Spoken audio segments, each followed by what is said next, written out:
sitting comfortably, then we'll begin. Hey, good evening and welcome everybody, or afternoon, or wherever the hell you are, I don't know. But it's Ukraine Update here on the Shills, and we've got something cool to show you here, fellow baby. So give me a second here, and I'll get us to where we need to be. Oh, yeah, we got the map up. So now as we're talking and doing our thing and whatnot, we can bring you to where we're going to be, so that you're all aware in a little bit, cleaner and nicer fashion. But before I babble too much and turn this into whole kinds of levels of bullshit, we're going to turn it over to Operator Starsky himself to get us caught up with the headlines. Oops. Hello everyone, Operator Starsky here, and it's been a while.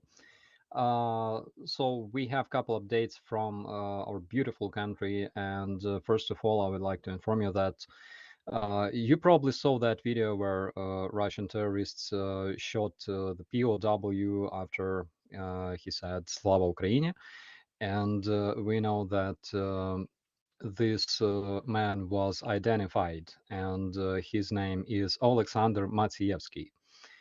He was a sniper in 119th Brigade of Territorial Defense of Chernihiv Oblast, and Chernihiv Oblast is basically area where I come from, and President Zelensky granted this man a title of Hero of Ukraine post-mortem. So as we know, he was shot by Russian terrorists, and currently we have a criminal case launched in order to find those murderers, and also one sec, Starsky. Everybody's saying you're pretty quiet. Okay, let me see. Just a second. It can be a problem on my end. How about now? Any better, guys? Is he more balanced with me now? That sounds fine to me.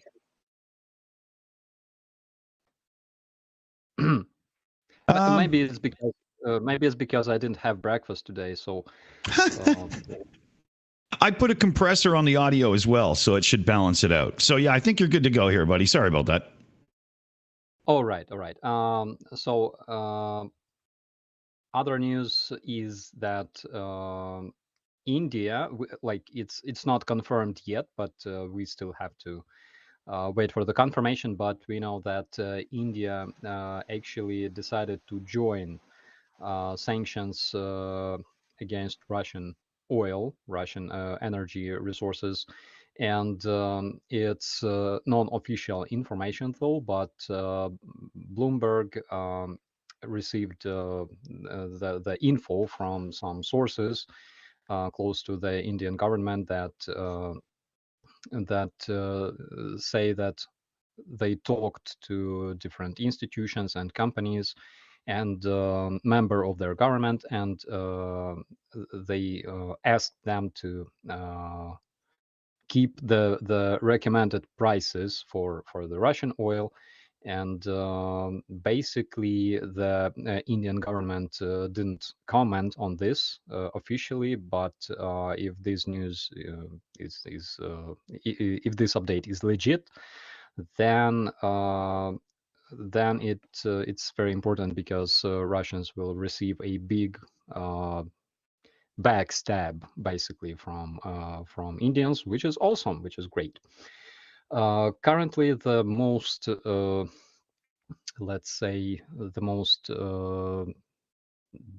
hot spot on Ukrainian map is of course Bakhmut. Not only Bakhmut, we're also talking about Vuhledar. What's the situation in Bakhmut? As I said, currently it's under control, and despite all the rumors that Ukrainians were about to abandon this town and withdraw our troops, but we're still there because it's a let's say, we use this area as a meat grinder for the Russian troops.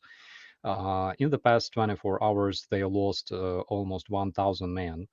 And basically, how it was explained by the spokesman for the armed forces of Ukraine, so they decided to bring more armored vehicles, trying to support their infantry, because as we know, currently they have, let's say, deficit of tanks and armored vehicles on the front line, and therefore they're sending a lot of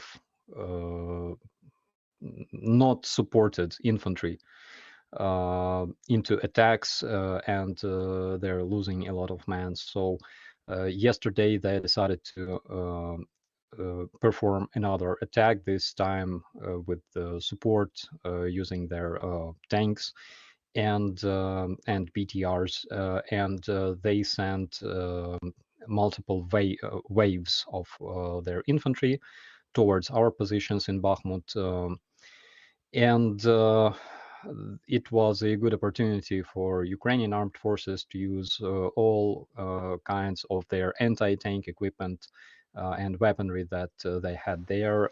That's why Russians lost almost 1,000 men, and I think several tanks and several BTRs during just a single day, just 24 hours of fighting. And again, as of yesterday, we successfully deflected 100 Russian attacks. They were not successful, and stream looks a bit weird to me. It does? What's up? I don't know. It's like I'm talking very, very fast. Anyways, maybe it's like a glitch on my side. Might be lagging out, yeah. Yeah, could be, because we're broadcasting from Ukraine, and we know that Elon Musk hates Ukraine. But anyways, so that's major updates from Ukraine. Again, as for Bakhmut, yes, it's complicated. It's very, very hard comparing to other spans of the front lines nowadays. But Ukraine is not going to abandon Bakhmut. We're going to stay there, and we are not going to withdraw, because it's a very good opportunity to decrease amount of Russian personnel that is alive, and we're going to use this opportunity, because here in Ukraine we understood one thing, that if you want to retaliate on Russians for all the evil they brought to Ukraine, for all the atrocities, for bombing Ukrainian cities, for raping and murdering Ukrainian civilians, the best and most effective thing we can do is eliminate Russian personnel in big numbers. And that's exactly what we're doing right now. Yes. It's reports coming out are major losses building up. Oh yeah. For their side, right? Yeah. Absolutely. I have a couple of shout outs I want to get to here before we get any further. I just got to switch back over to this mode. There we go. We had Stephen Walsh come in with $100 super chat. Big shout, Steve. Thank you very much. $1 million to the Kraken and the spooky sea monster. Oh, I love it. Thanks, Stephen. Thank you very much. And Raven7 had come in with a $20 direct donation. Believe in Armed Forces Ukraine. Thanks, Shills and Starsky. Oh, thank you. Thank you very much indeed. I think I'm caught up then. Yeah, I am caught up. There was Euro News, Starsky. Here, I can even bring this up if people want to see it just real quick here. IAEA chief furious as Russian strikes are threatening the nuclear plant. That is scary shit to hear. That's scary. I agree, and again, it shows that you cannot negotiate much with terrorists. Because why do Russians why do they occupy this plant? Basically, in order to have some means to blackmail basically the whole world. They don't even need to use their nukes, which use, but they can just threaten the world with anything that can happen on that power plant, which is the biggest in the Europe, by the way. So they're terrorists. You don't negotiate with terrorists. You have to fight and defeat them. So true. Yeah, exactly. We just had another super chat come through there from level 70. 27.99 super chat. Big shout there. Thank you there, level 70. Hi, Starsky. I heard that those new National Guard brigades that were formed to liberate territories will be going on training for 2 months. Would you be joining them? Yes, absolutely. And we already had a bunch of video reports from let's say our training grounds with my brigade as well, but they were in Ukrainian language. They were aired on Ukrainian television. I will make a report definitely because it's something that is worth to show. Cool. We got a new Shills member in, so big shout out here. I don't know if it's Texas with a J or Tejas. I don't know what to do here, man, but it's Texas Tejas Mike. Welcome to Shill Apprentice. Welcome to the family. Big shout there. Thank you very much. And Jane E. Adair dropped £5 into the super chat fund. No message, so Jane, if you want to throw in a message with that, just tag somebody in the chat that's actually on the channel here, and we'll get it up for you. Cool. Thanks. Oh, one thing that I noticed during the last 2 weeks, basically, is that Russians activated their agents, their influence in the Western countries. They are trying to use their propaganda, and they try to accelerate this informational campaign that they have, again trying to stop weapons from being delivered to Ukraine, also trying to use everything they can to justify their invasion in Ukraine and stuff like that. But luckily, first they don't have enough money to buy enough protesters. They still do, but they don't have enough resources for that, because they don't really understand how protests work. Again, I remember Revolution of Dignity in Ukraine, and 2 million people just attending an open air concert in winter. And I know how the protests, like real protests, look like. Okay, Russians cannot do that. And another two things that actually benefit us is that. Sorry, I'm smoking a bit. So two things that actually benefit us is, first of all, their audience is not really socially active. What I mean is that they can be like against Ukraine, they can be against supporting Ukraine and things like that, but they will never be like fighting for their ideas, because they don't really care. They have their own opinion, but they will never fight for their opinion. Again, as a former activist of Revolution of Dignity, I know what it means to fight for your ideas, Right. and sometimes sacrifice, sometimes lives.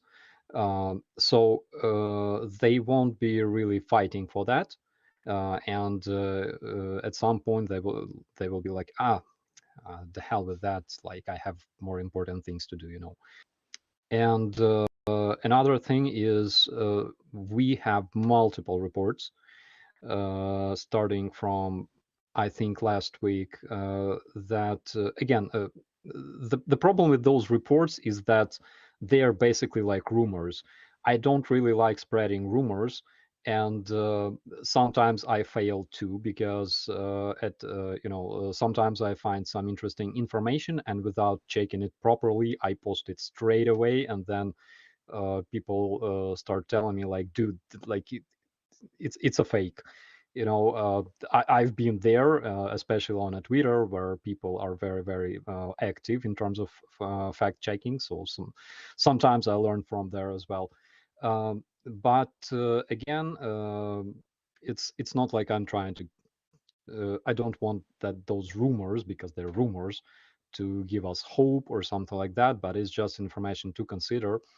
The information we are receiving a lot from Russia is that Russian elites, and including those people who control Russian informational inform space, let's call it this way, their media, their propaganda and stuff. Basically, they're fighting with each other right now, and it means that Putin, even though he's trying to use his propaganda more actively right now, right this moment, because their propaganda is their most strong weapon, and they know that in order to defeat Ukraine, they have to stop those countries that are allied with us from supporting us. So that's the only thing they can do, and basically the most efficient thing they can do is using exploiting, right, democracy and democratic values, which is freedom of speech and protests and everything that we value, right? So Putin cannot do that because multiple elites that are currently ruling Russia, together with him, they have their own influence there, and he's losing this influence. Right. Maybe we are talking again. It's just rumors. Just let's consider this information, okay? Maybe they're trying to find some other a person, an individual who will supplant Putin eventually. Maybe they already found one. We don't know. Prigozhin, for example. Currently, we know that Prigozhin received a shadow ban in Russia, and a lot of those, let's say, not all of them, but part of those elites, they are forbidden to help him, to cooperate with him, and things like that. So currently, he will try to find. I think that he will try to basically find a way to become even more popular, and he will maybe he sees himself as a future president of Russia or something like that. But we will see. Right. Okay. Well, we have Nick has joined us. How's it going there, Nick? Going good. How's the audio? Coming through good. Excellent. Oh, good. No, doing good. It's just got back, had out with the family, got back. Glad to see you guys, and thanks for having me on. I appreciate it. Cool. Awesome. Let's see if I can get your. You didn't tell me Starsky was here. Never, and that's it. I'm out of here. Again. He's always complaining. I can't deal with it. Yeah, it's horrible. That kind of stuff just gets on your nerves. Okay, yeah, I can't get your thumbnail up, but I'll fix it in the background. I was going to turn to Commander McMillan, actually, because I figured by now he at least had a point or two he wanted to make. So I'll do that. Oh, wow. I thought Starsky was bad. You got McMillan in here? Oh, that's it. What a bunch of clowns. Jesus. Oh, well, what would you like to ask me? Some brilliant insight? I think the key thing that people need to understand right now is the front is relatively quiet, other than the continued insanity by the Russians of banging their head against Bakhmut. In large part, that's because the weather is what it is. My understanding, having looked at what we're getting reports on as the weather, is that the ground's probably kind of starting to turn mucky. So it makes moving vehicles through the mud really tough. So you can't do much. So it's all just infantry assaults. I think when things start drying out, we may well see some significant developments occurring, because that corresponds with the same time that most of these new assault brigades are going to be coming online for the Ukrainian army. What do you think? Is that reasonably accurate statement, Starsky? Yes, it is. I talked to our guys in Bakhmut, and they said that yes, the soil is kind of muddy right now. It benefit Russians, of course. At the same time, it doesn't benefit us as well, because whenever we need some support, our vehicles are getting stuck there as well. But on the other hand, I wanted to share some interesting information, like do what they do in Bakhmut at this moment.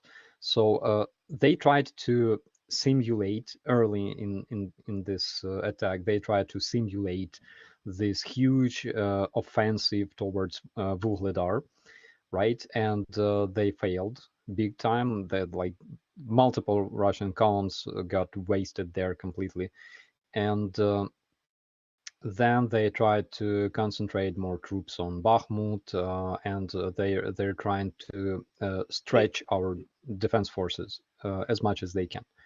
But hang on just a globally, sec. yeah. Hang on a sec. Dick, could you back the map out a little so we could point out where Starsky's talking about for your audience? Sure. Yeah. Keep going. Yeah, and globally, the situation is following.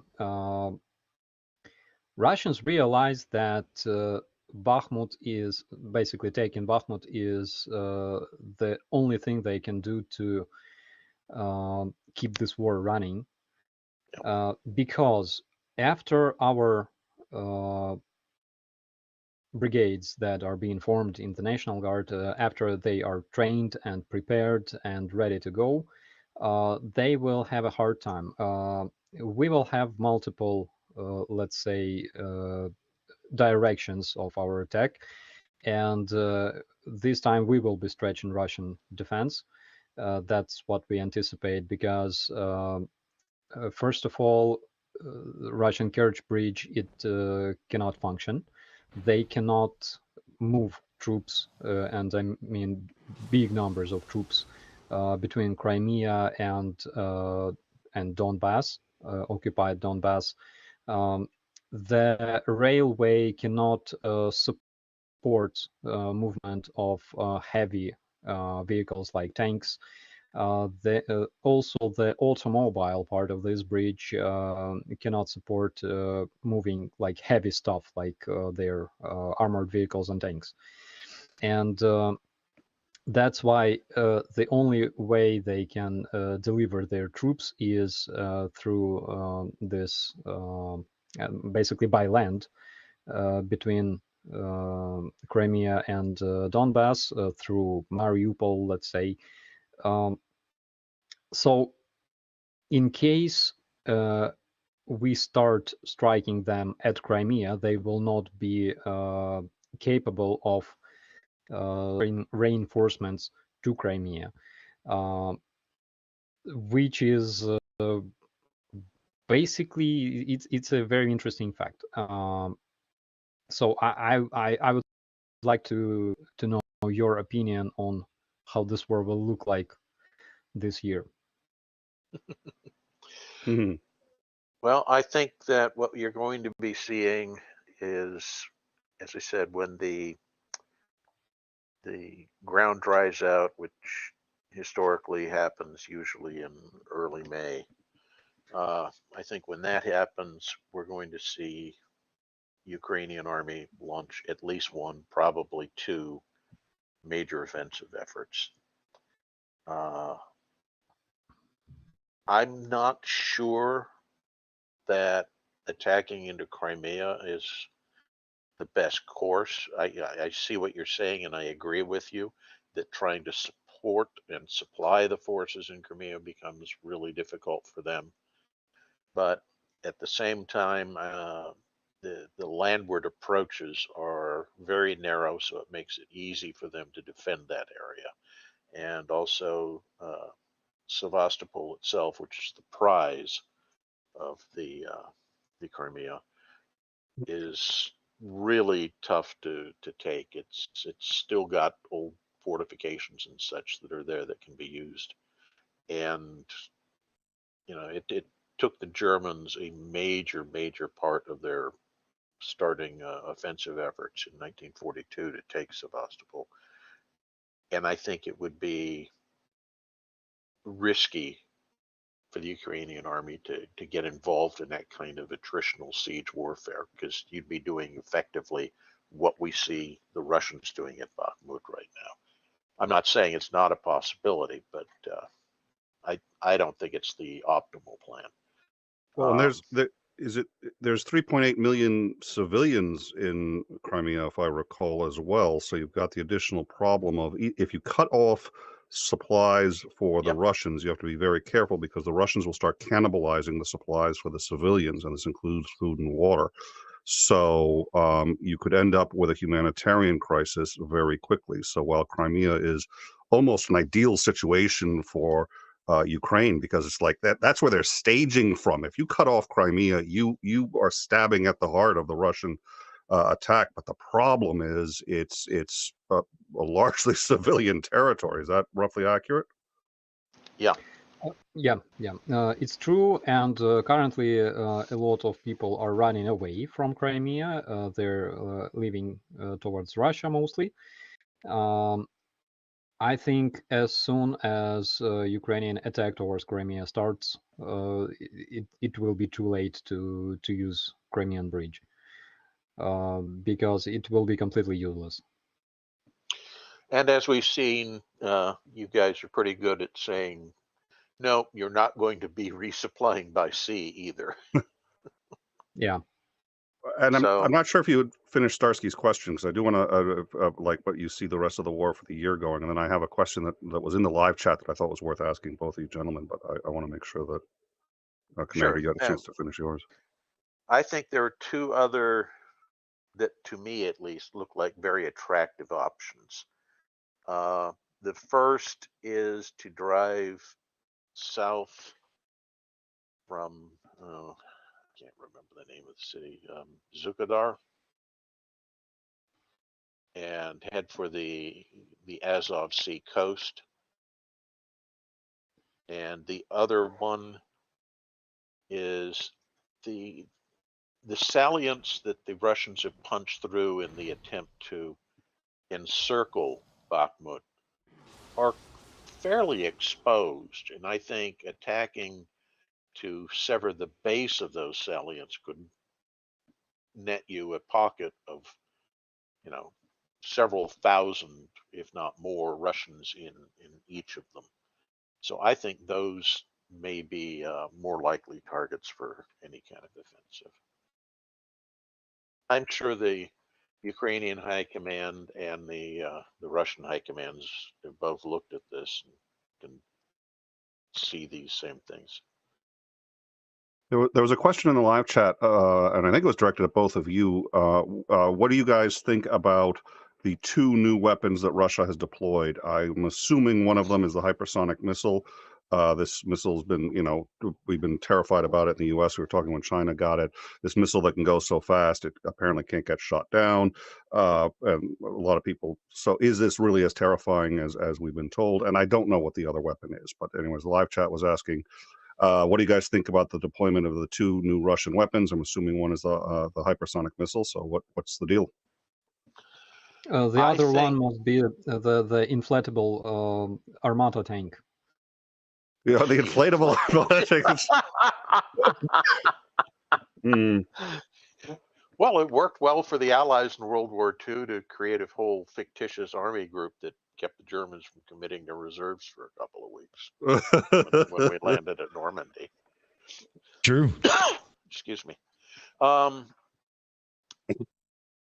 think the hypersonic missile, I thought it had already been committed previously to the fight, that they've been throwing them.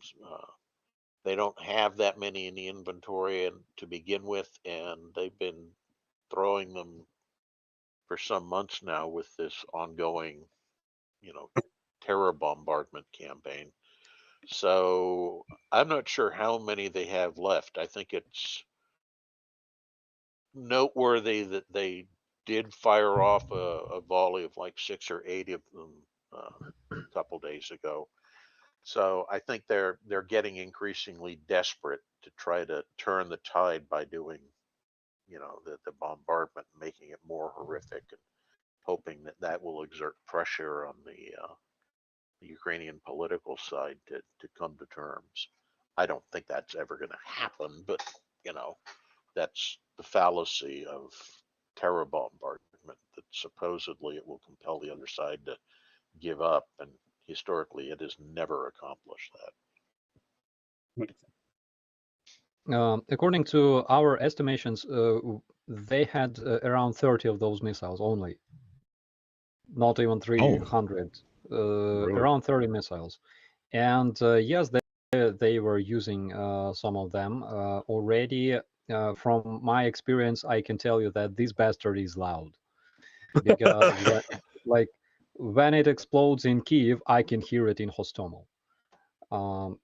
And yeah, we cannot shoot them down, but there's still some of missiles like X-22 that we also cannot shoot down yet, at least.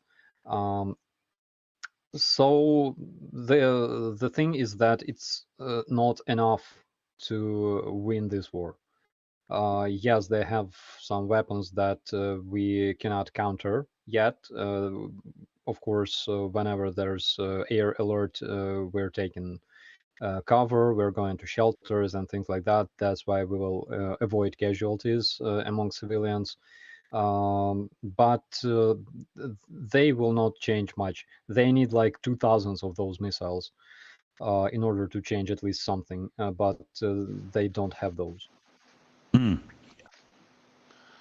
Yeah, it's that the low numbers that they're using in the barrages compared to what it was when they started this campaign.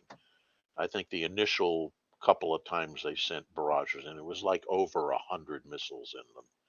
And lately it's been, we're throwing 20. Look at us, we're big and powerful.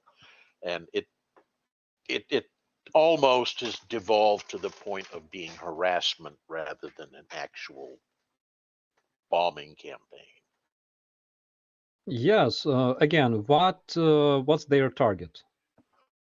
They are targeting power facilities. I can say that a couple of days ago when we had that missile strike, it was for the first time in a month that we had a small blackout. Because previously I had to, like November, December, I had to use my generator constantly. Currently we have electricity all the time. Of course, we will not freeze because it's like plus 13, plus 10 Celsius in Ukraine right now. So they are striking civilian targets because they're fucking terrorists. And still, it's very, very dumb to do because it changes nothing, absolutely. But speaking of their tactics, like how I remember it last year, like May, June, July. I remember that they were shooting missiles almost every day, like several missiles, like 3, 5, missiles every day, trying to strike some infrastructure, some objects of infrastructure, for example, maybe some military targets, but I don't know a lot of cases when they use their cruise missiles literally against military targets. However, there were some such cases, but not a lot of them. And they were shooting several missiles every day, almost every day. We had like 3 alerts every day. Then in autumn, I think October, November, when they started shooting those big barrages of missiles, it's when they appointed Surovikin. They assigned him as chief of this invasion against Ukraine. And because he was known as the butcher of Aleppo for all those airstrikes, missile strikes on civilian infrastructure, he decided to spend missile storage on Ukrainian power facilities. Again, one thing you should know about Ukrainian power facilities is that because they were built in Soviet times, they were built with the idea that there might be a nuclear war. That's why they should withstand multiple impacts, including impacts of cruise missiles. For example, like majority of those power facilities, majority of their most crucial, most important component, they're stored deep underground. That's why even though like they can destroy everything on surface, but it will still function, or it will be repaired eventually and it will still function. So yeah, and after this Surovikin was removed, they still keep doing that just to show off, just to make their citizens happier, basically. Because there's a lot of unhappy people in Russia.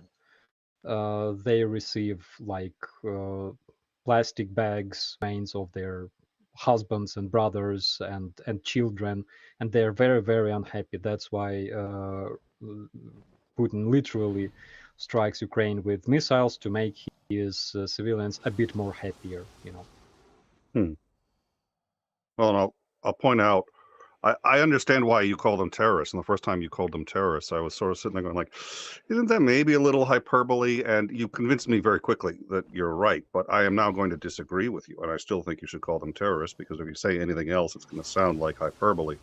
They're not terrorists. They're genocidal maniacs. The goal of terrorism is to maybe to bring down a government, certainly to get some sort of political or religious end, whatever it is, a political end. Religious falls under that.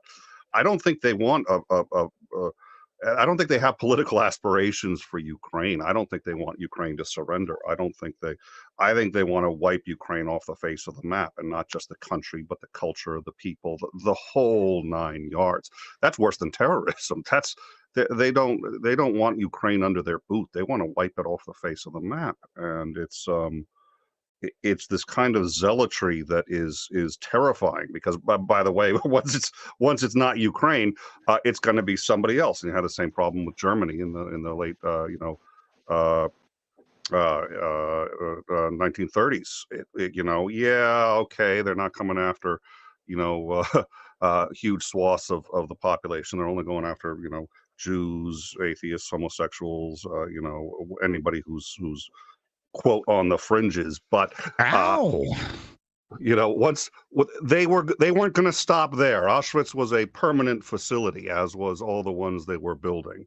And if the capacity of all of those buildings were far in excess of what they'd need to wipe out all Jews off the face of the earth. They weren't going to stop there, and it's that's a terrifying concept, and I think it's worth every now and then reminding people that, yeah, they're terrorists, but there's something else too, and I think it's much darker. I don't know if you guys think I'm being hyperbolic or not, but that's what I see when I look at this. I think you're being accurate. I think the biggest reason why Russians hate Germans, and they still do, it's really dangerous to speak German on the Russian streets, because there are a lot of, let's say, drunk people. Okay, it's Russia, and drunk people have this tendency to do whatever the drunk people do. So it's really dangerous to speak German on the Russian streets. And like, remember, every time they have this Victory Day celebration on the 9th of May, and they always bring their cars with words "towards Berlin," on them, or like "we can repeat," and things like that. They honestly hate Germans, but it's not because Germans did what the Germans do, right? It's not because they invaded the Soviet Union. It's because they betrayed them, because they were allies, and they stabbed them in their freaking back. Like, after this pact of Molotov and Ribbentrop, after all those numerous like trainings together, after that glorious parade, mutual parade of Red Army and German troops that Russians, for some reason, don't really like to remember, right?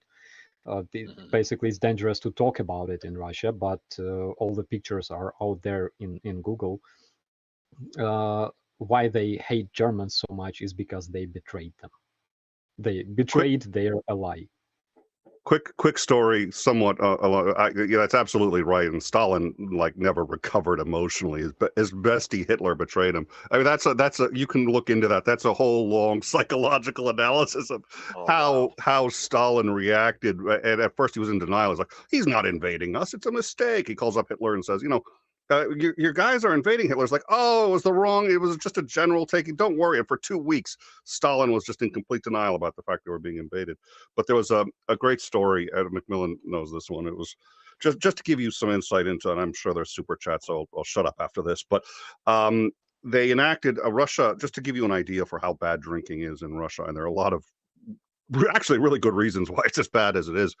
But as World War II started, I think it was right after World War II started, they decided we're going to lose this war if we don't get our drinking under control. So they enacted prohibition and made drinking illegal, and they were pretty serious about it.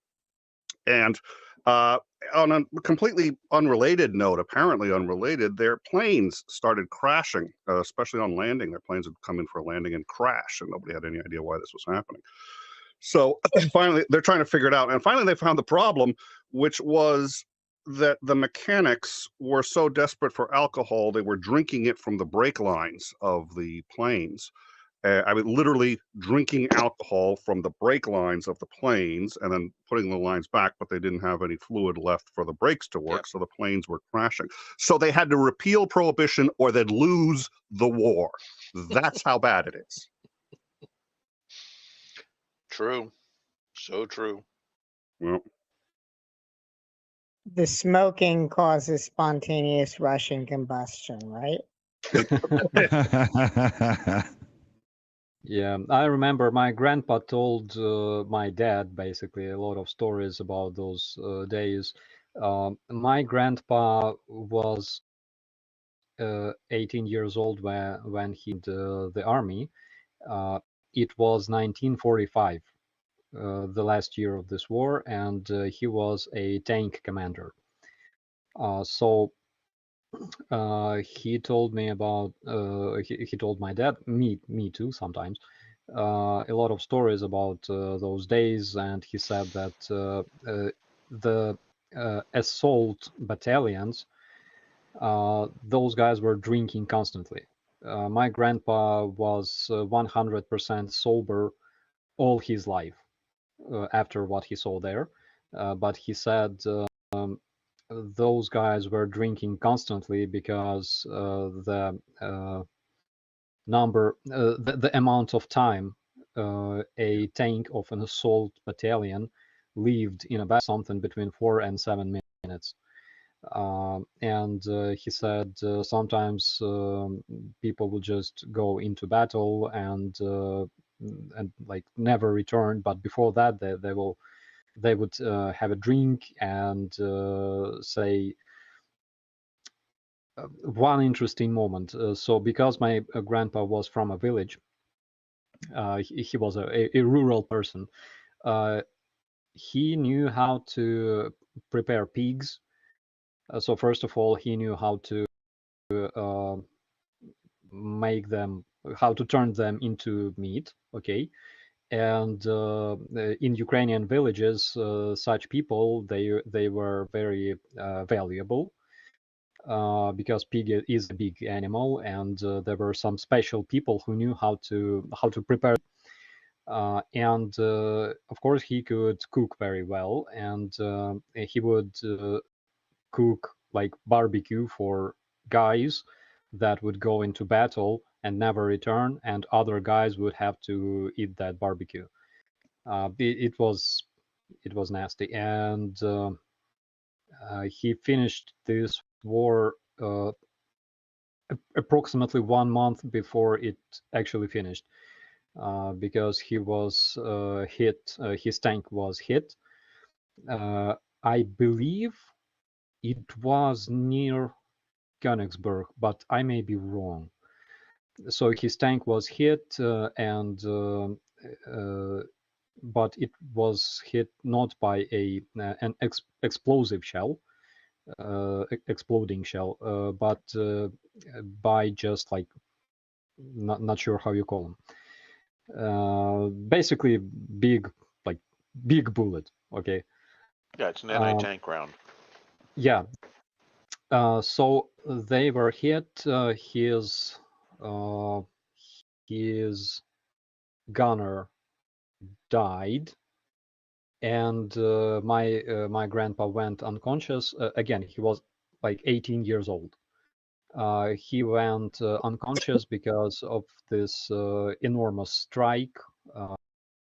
This impact saved hundreds of little fragments into his body, and his driver, he was alive. He was basically unharmed. That's why he took my grandpa from the tank. He evacuated him, and in that using that track from that trail from the tank, he carried my grandpa back to our positions, and because it was like there was a battle around and everybody were shooting, he had to crawl and drag my grandpa's body behind him, and eventually he received a machine gun bullet to his foot.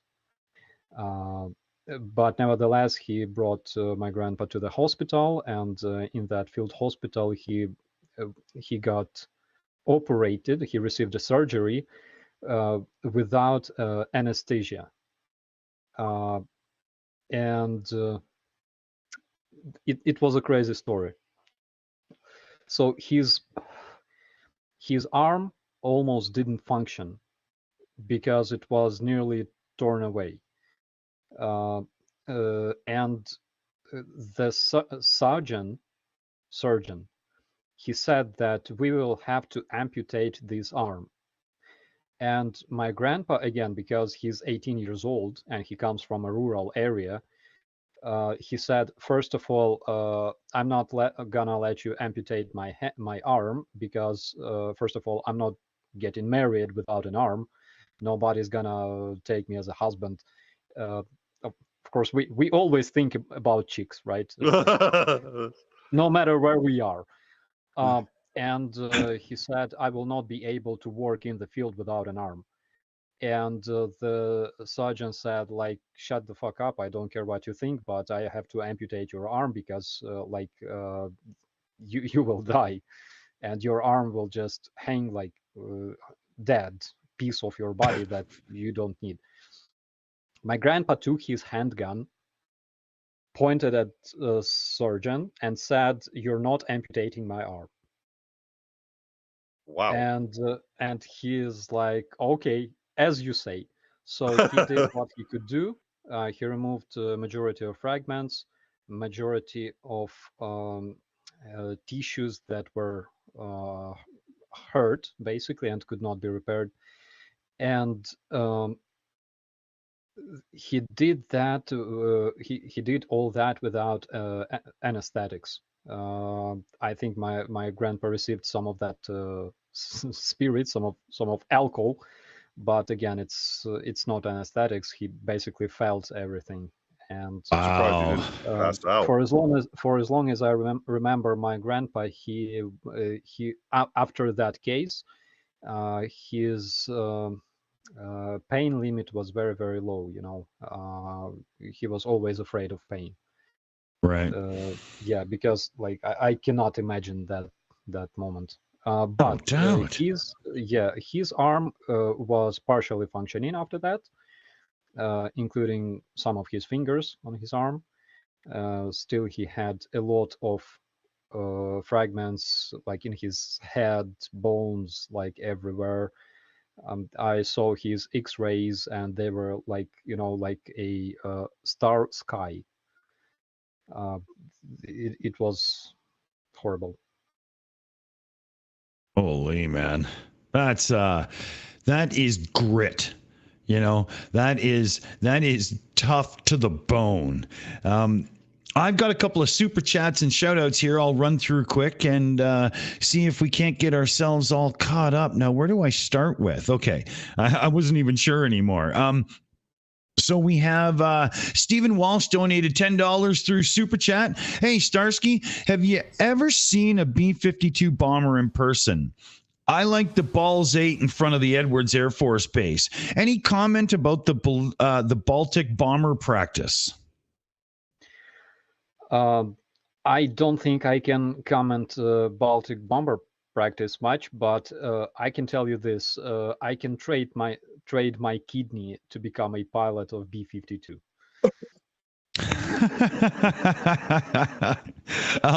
There's another one here. Emperor Palpatine donated $7.38. There's got to be a translation somewhere there, but thank you very much. Coffee's on me today. Oh, awesome, Emperor. Well, thank you. Let me see here. I've got AK Croat 74 member message here. Hey, Captain. When do you think Prigozhin will have to go for a colonoscopy in a tall building with a window view?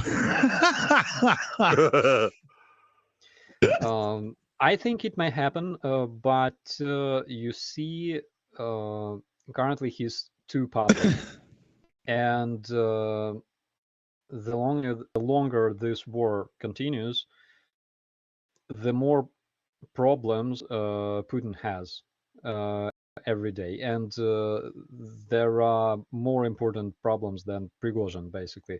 But Yeah. I think eventually, maybe he will say something that he was not supposed to say, something like really important, and then he will have a travel to a tall building. Yeah, he'll be taking that one big last step in life. Oh yeah, but currently Prigozhin is not the biggest problem for Putin. Again, they have a lot of things in common. Right. When Putin was appointed, and again, a lot of people think that Putin, you know, he's like Russian analog of James Bond because he was like a spy, a KGB spy. First of all, he was carrying bags after the chief of KGB. He was his like assistant, bag carrying boy. There's again, everything is on Google. Just Google Putin carrying bags. And when he was assigned by KGB, his first position was to, it was his like main responsibility, was to control financial processes in the criminal world of Soviet Russia. That's what he did. He was basically like, how you call it? Not consigliere. Mob boss? Not like that. Not consigliere, because consigliere must be like smart. Okay, Putin smart enough to call him consigliere, but he was cunning enough to do that job. So he was controlling the financial flows in the criminal world of Soviet Russia in his area, and that is how he met people like Prigozhin. That's why people like Prigozhin, who are also cunning SOBs, they have different means of delivering important information after they're dead. Right. That's why I think Prigozhin will leave and will be leaving until at least Putin finds a way to make sure that he's dead together with all his secrets. Yeah. We got one in from Level 70, $14 donations or the super chat there. Thank you, Level 70. Big shout. Hi, Starsky. How do you see the battle playing out? Will it be another Snake Island where Ukraine will be just continually destroying Russian personnel and assets in Crimea until they leave? So in the observable future, as Commander Macmillan said earlier, we can expect a bunch of rapid attack operations against Russians. Russians will not be able to counter those attacks. The span of our front line, like the whole front line, is 1,000 kilometers long. Russians have 400,000, let's say 400,000 men there, and not of them are the fighting force. Okay, but even if they were fighting force, there's 1,000 kilometers of the front line. They will not be able to control all of the front line. And right. Again, in case Crimea becomes isolated, they will not be able to deliver their troops in time, or let's say rapidly. So we will see a lot of rapid and successful Ukrainian attacks all over Ukraine, and hopefully, I'm a bad prophet, but hopefully this year we will see not like the end of the war, but there will be much less leaving Russians on our territory. Right. Okay, Stephen Walsh donated $100 through the super chat. That's a big shout out, Stephen. Thank you very much. And right now, all our savings for Ukraine and whatnot are going into what we call the Boom Boom Fund, the drone fund. So it's coming along pretty good too. Thanks everybody, huge. Hey Starsky, this is from Stephen Walsh, $100 super chat. Hey Starsky, do you think Bipool will keep missiles from fired from Belarus territory? What's in store for Mr. Potato Head?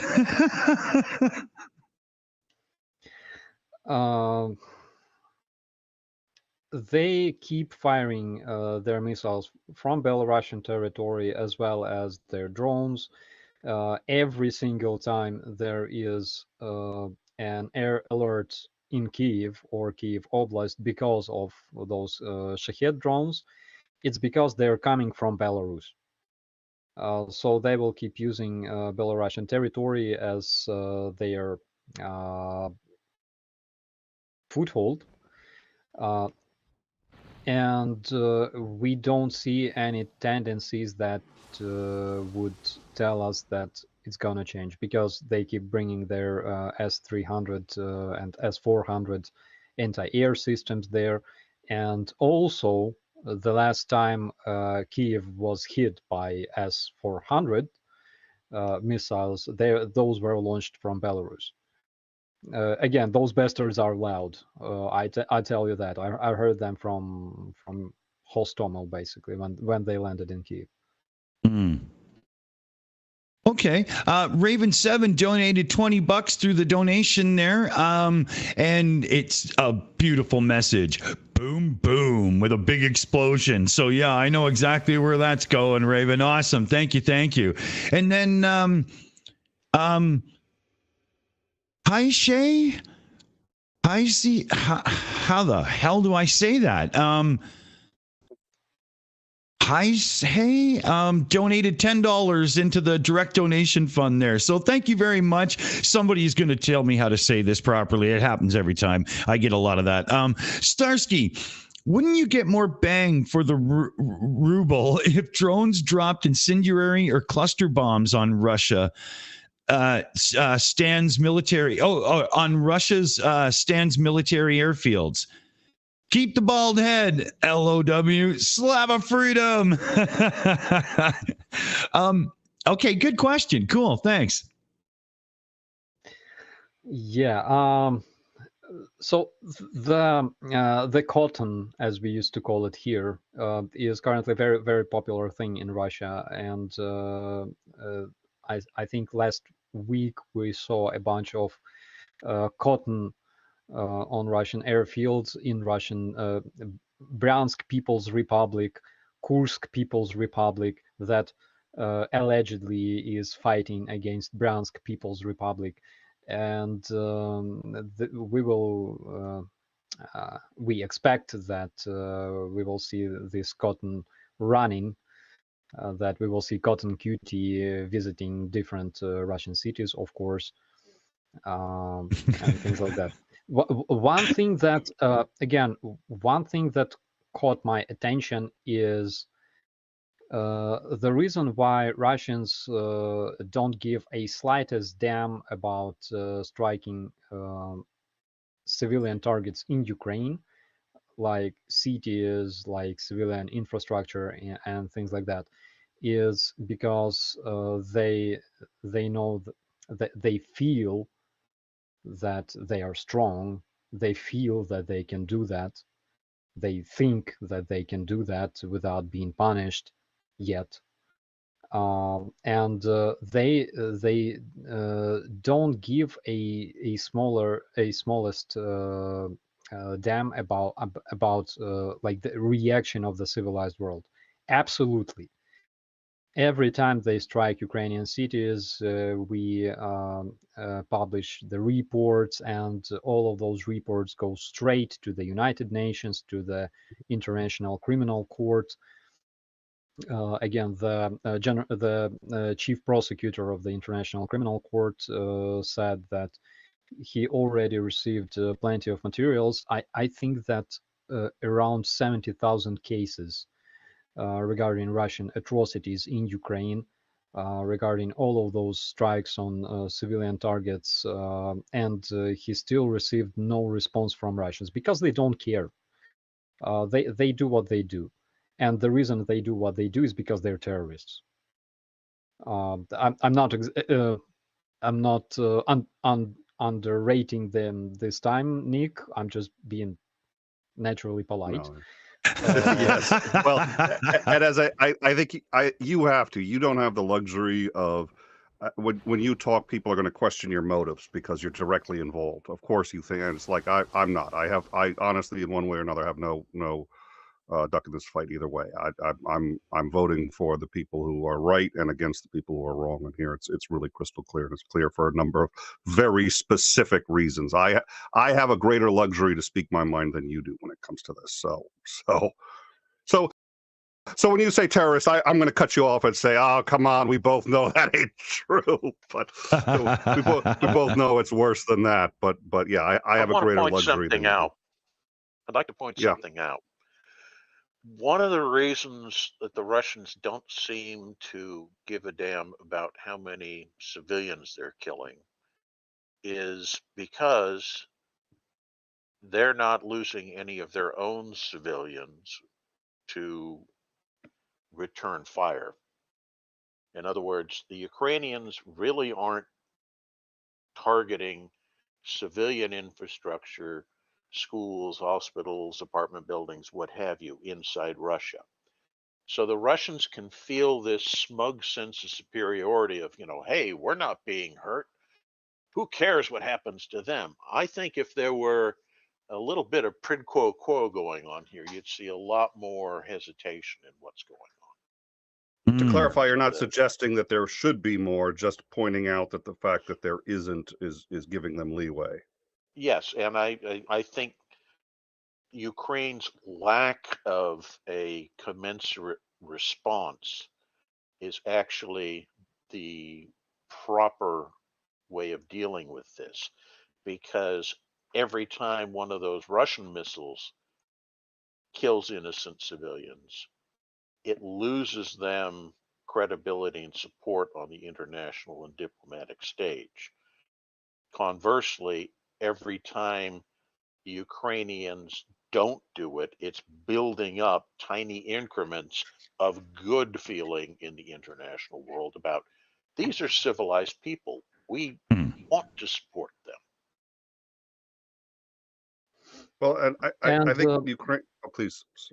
Yeah, and I only can add that we know perfectly well that Russia has no future, and all of those Russian citizens, unfortunately, they will be very, very surprised in the future when they will realize that Russia is. I don't really care like the way this terrorist state finishes. It finishes being, right? The way it ceases to be. I don't care about it, but they will be very, very surprised with this fact, and they will start asking a lot of questions like, why? Like, how did this happen? Yeah, and why us? We were just ordinary people who did nothing wrong. And that's one part thing. of that. Yeah, I think a lot of what the rationale behind that is that in a lot of ways the Russian people are without hope, because no matter what they do, their personal lot in life really doesn't improve much. Unless you're one of the, the aristocracy, the oligarchs, the nobility on the czars, the commissar, whoever, the high people, yeah, their life gets better, but the average Russian's living standard doesn't really go up. I mean, that's why you see all of these guys who, Russian troops who were stealing washing machines and microwave ovens, because it's a consumer good that's like freaking manna from heaven. It's a cargo cult.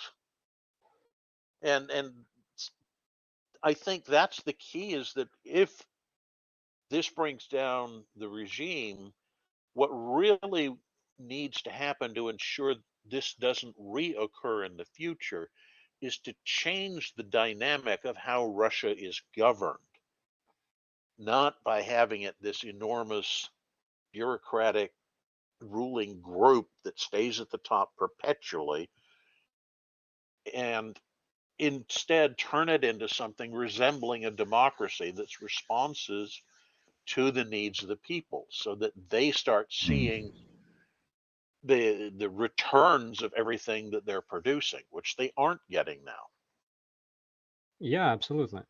And like, I remember this graffiti on a wall, I think in Irpin, left by a Russian soldier, who said, "We showed you how the hell looks like."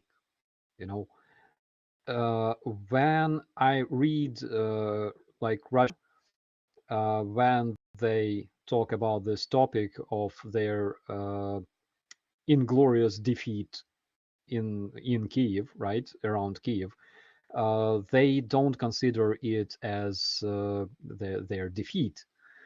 They say, yes, we withdrew from Kiev, but look what we did to Ukrainians. We gave them hell. Look what we did in Bucha.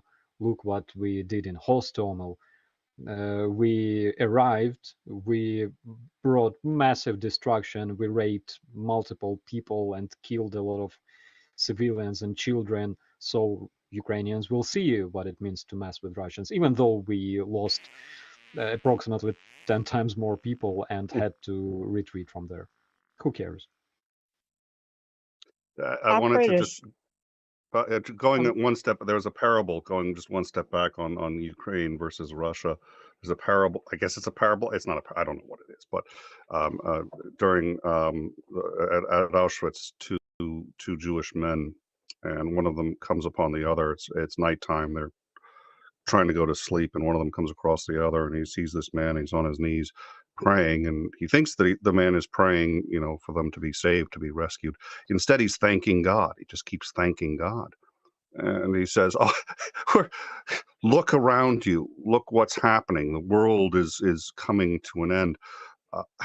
What on earth could you possibly be thanking God for?" And he said, "I'm thanking God for not making me like them." And I think of that every time I think of Ukraine. Absolutely. That's a good one. Operator Starsky, in a peer-reviewed article, Hobbes Locke, Thomas Paine, and Vladimir Putin's Russia, it's a little bit dated, and the article is from 2017. But the author mentioned that they had rules in Russia, basically maximum wages for your average working stiff, where he couldn't make above a certain amount of money, and it's really quite oppressive. And when you were talking about how the Russians says, well, we lost, but we made you suffer, that's the kind of attitude over here the dead enders who support Russia have, where it's just making other people you hate suffer because their life is such shit. Yeah, 100%. Take those missile strikes. Russians are unhappy because everybody in the world treats them like shit, like terrorists, like invaders, rapists, and they are not respected around the world. They are not being afraid of, right? And again, they are like fighting in Ukraine for more than a year, losing a lot of people, and previously captured territories like Kherson, like Kharkiv, Kiev, Sumy. And the only thing they can do to cheer up is basically strike Ukrainian civilians. Like, yes, we cannot take control over whole Ukraine, but at least we will kill a bunch of civilians, and this fact makes Russian citizens very, very happy. I got a couple of. You should see their Telegram channels every time a missile strike happens.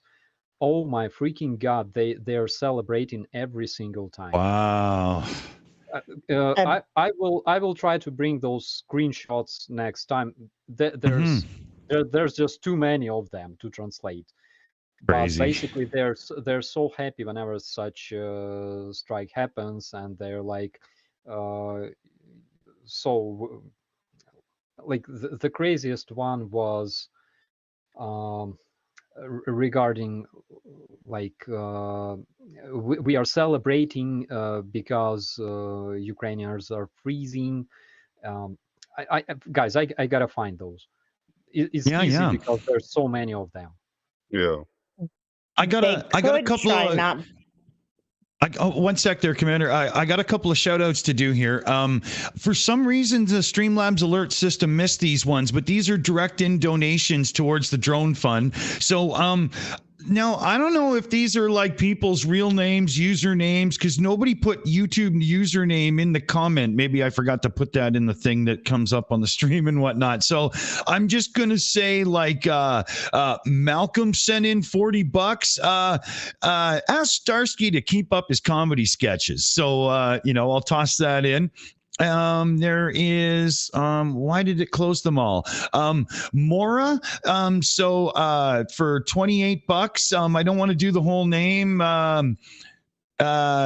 Sorry, I got spell checked on my stupid phone. Slava Ukraini. Oh, okay, right. So I remember a comment. So I don't want to be like, and then there was Gloria, $66. Oh, great one too. Awesome. So, is there a message there? Just says the Shills, so I know where that goes. And I think that's all of them for now. But yeah, I don't know what happened there. Streamlabs didn't do the whole little pop-up and alert thing. So huge thanks to everybody, because that's like what $130 or whatever right into there. And I think there's one that was even still missed, because when I go to the actual service, it says that Mora did it twice. And I don't know if I'm supposed to refund one. Was that a screw up? Did you mean to send it twice, or is it once? Or I haven't quite figured out what's going on there. But PM me in the chat or whatever and let me know and we can figure it out. But I think I'm all caught up there. Who wanted to I was just going to finish the sentence. So Starsky, the Russians could improve their lot in life by not going around and murdering people and causing people to hate them because of their actions, right? Yeah, I guess so. Now they could improve their life if they cared about their life.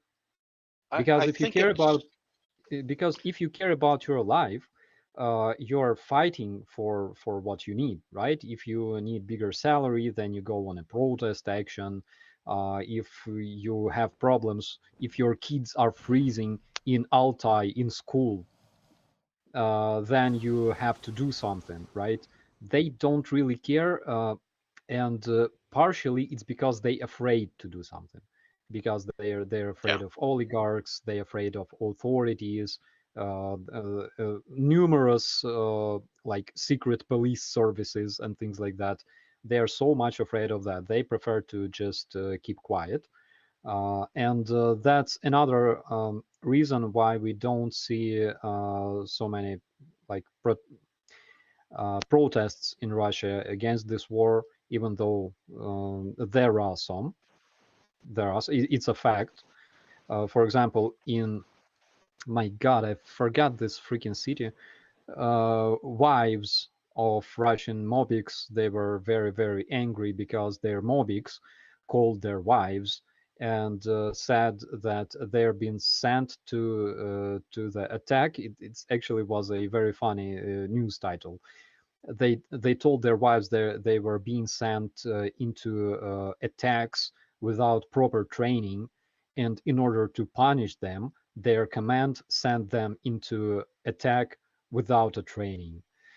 And they all died. And those wives were protesting. They were asking Putin or whatever, Jesus Christ, Lord, and other beings to bring them home, but there was nobody left to bring home.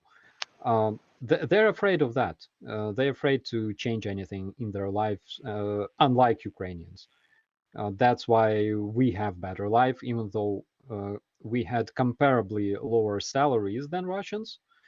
Not a lot, but a bit smaller salaries.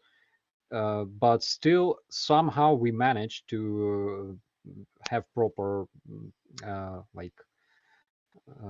have proper life, have proper education for our kids. We have like normal European culture. We don't drink like pigs like they do in Russia all the time, and we care about the quality of life a bit more than them because we are fighting for it. I think Indeed. there's another element, which is that having a war or a conflict like this is a benefit to the ruling group because it acts as a distraction for the people. Rather than focusing on the failings of government, the people are focused on trying to be patriotic and, let's get the enemy that we're fighting, rather than saying, hey, wait a minute, all our problems are your fault. And I think that in some part is what was going on, because Putin was facing an upcoming election where he was further down in the polls than he'd been in a long time. Which is also And what you see in China, of course, when you see Yeah. whenever there are protests against the president in China, all of a sudden Taiwan becomes an issue again. You can set your watch to when Taiwan is going to be in the papers based on what's going on with the protests against Ping in China. So true. yeah, absolutely. And that's something that Putin does every single time. For example, we all remember how his second Chechen war started. Basically, they had a lot of economic problems. Is in post-Soviet space, it was a very, very hard time. But Putin basically blew up a bunch of houses and killed a journalist who investigated this. And this is how his war against Chechens started. And I remember that, like, when you were watching news back then, they every 2 minutes you would hear those words: Chechen terrorists. Chechen terrorists did this. Chechen terrorists did that. And after a day of listening to those news, you would start like associating Chechens with terrorists. They would turn terrorists to you, even though it was wrong, And the same thing with Ukrainians, because why do Russians celebrate every time when they strike Ukrainian cities? We have a reason to hate them because they invaded. Because like one day we woke up to those massive explosions in Ukraine, and then we learned that Russians invaded, that their troops, their tanks moved into our country, even though like a couple of years ago they would say that Ukraine and Russia are brotherly nations and yada yada. They invaded us, literally. Right. And they killed a lot of people. They destroyed, like, it's painful to So much. see. Yeah. It's painful to see those cities that I used to visit and enjoy being there. We have a reason to hate them because they attacked. And what is the reason for them to hate us? Because the Exactly. government keeps saying Ukrainian terrorists, Ukrainian Nazis. Yeah. It's the big Absolutely. lie. It's Goebbels' big lie. Tell it out loud, tell it often, and keep telling it until people believe it. Fox Yep. News has Absolutely. borrowed that and embraced it with all their heart. And Let me just jump in here quick, guys. I got a great super chat shout out. I've never got to say this word as one of the monetaries. This is awesome. But Nadav Ben Shlomo, I'm not sure if I got that right. I hope I did. Thank you very much. Donated 60 shekels. Shekels. That's amazing. I love that word. It's awesome. I actually got to say it on the show. Thank you so much. But there was no message. So you could PM me in the live chat there, Dick Dawson, or tag me or whatever the hell it's called if you want to, get something read out. But yeah, 60 shekels, man. That's fucking awesome.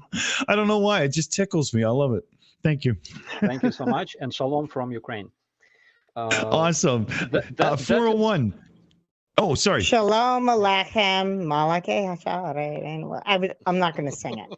Yeah, but I was going to say, you could type in Hebrew and Commander 401 here has got you. No problem. Just put the dots in. I wanted to revisit something real quick that Starsky had said earlier. He said that the Russians have 400,000 men manning a 1,000 kilometer front. The Russians have what we call a 5-to-1 tooth to tail ratio.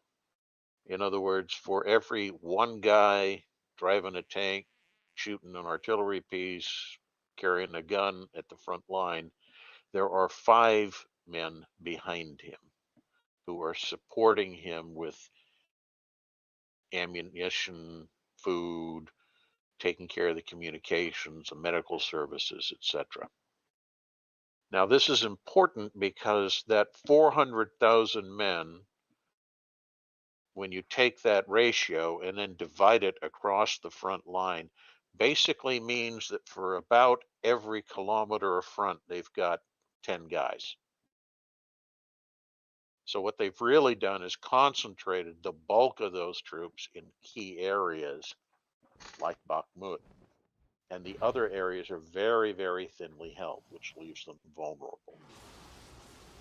Conversely, assuming Ukraine has something resembling a NATO tooth-to-tail ratio, which approaches 8, even 10-to-1 in some cases, that means Ukraine has even fewer troops on the front, but those troops are far more efficient and effective because they're getting the support, getting the munitions that they need to conduct the war. Yeah, I agree on that. Okay. Okay, I found another donation that's in for the Ukraine fund that is, again, seems to be getting lost in the shuffle. I don't know what's going on with that Streamlabs system today, but they're about, like tits on a bull, like full and run with it. But it was from Terrence for $25. Don't say you're welcome if you don't use the same name in the live chat, and then you're not doxxed.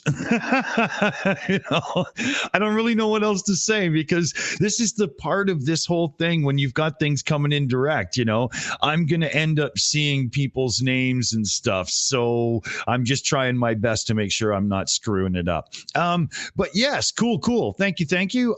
We have a couple of viewer questions I want to get in because holy shit, there's just been not time to get to them, but there has been a couple. Hobbs Grove wanted to ask, could you ask Starsky what is the issue, why they can't shoot down hypersonic missiles? In most cases, you don't even see them on radars. They're too fast. That fucking quick, eh? Yeah, and there are no missiles like manpads that can intercept them because their speed is like 3 times faster than the speed of an anti-air missile used to intercept other missiles. Right. So when I they're can flying, provide the technical details if somebody really wants to be bored to death. He's going to James May it. We talked to one anti-air specialist. He said that sometimes they see cruise missiles flying. They can track them on a radar. But before this missile strikes its target, it accelerates. So when they're flying towards their targets, they have subsonic speed, but as soon as they reach their target, they accelerate to something like Mach 2.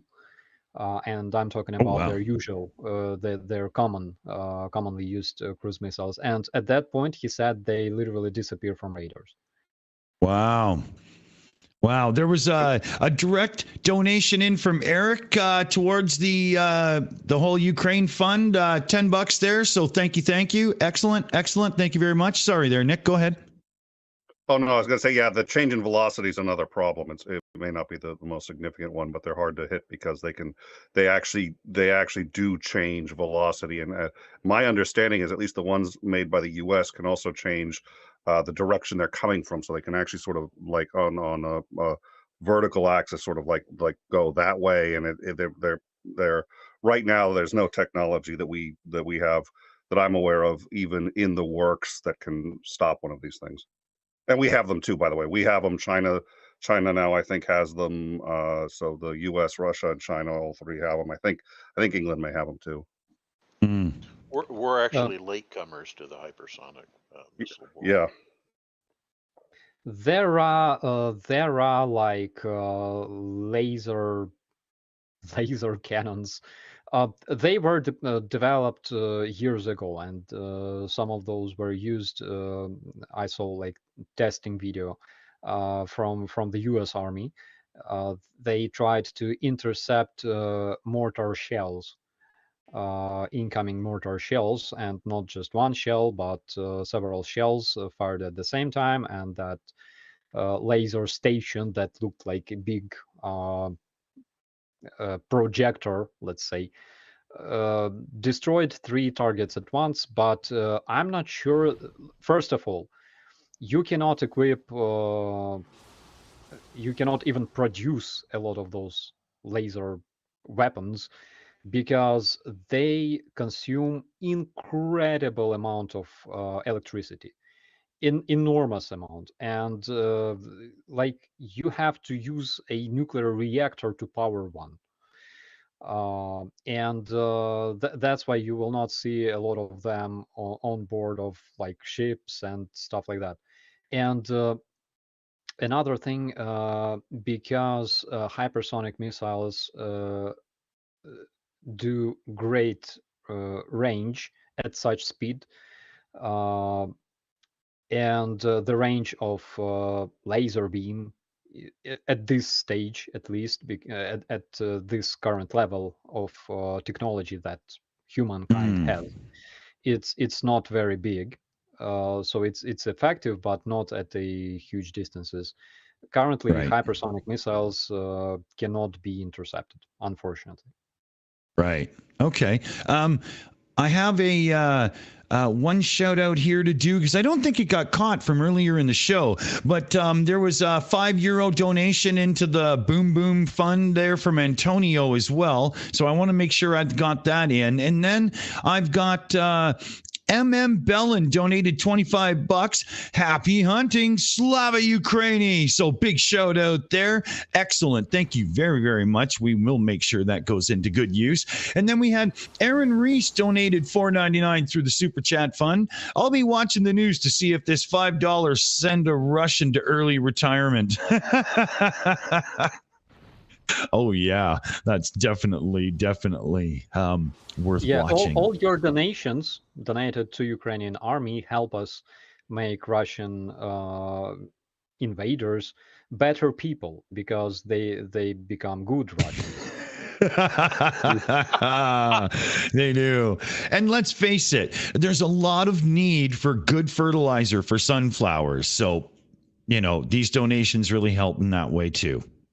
Let me interrupt real quick. I am going to need to get going, folks. But thank you very much for inviting me and having me on.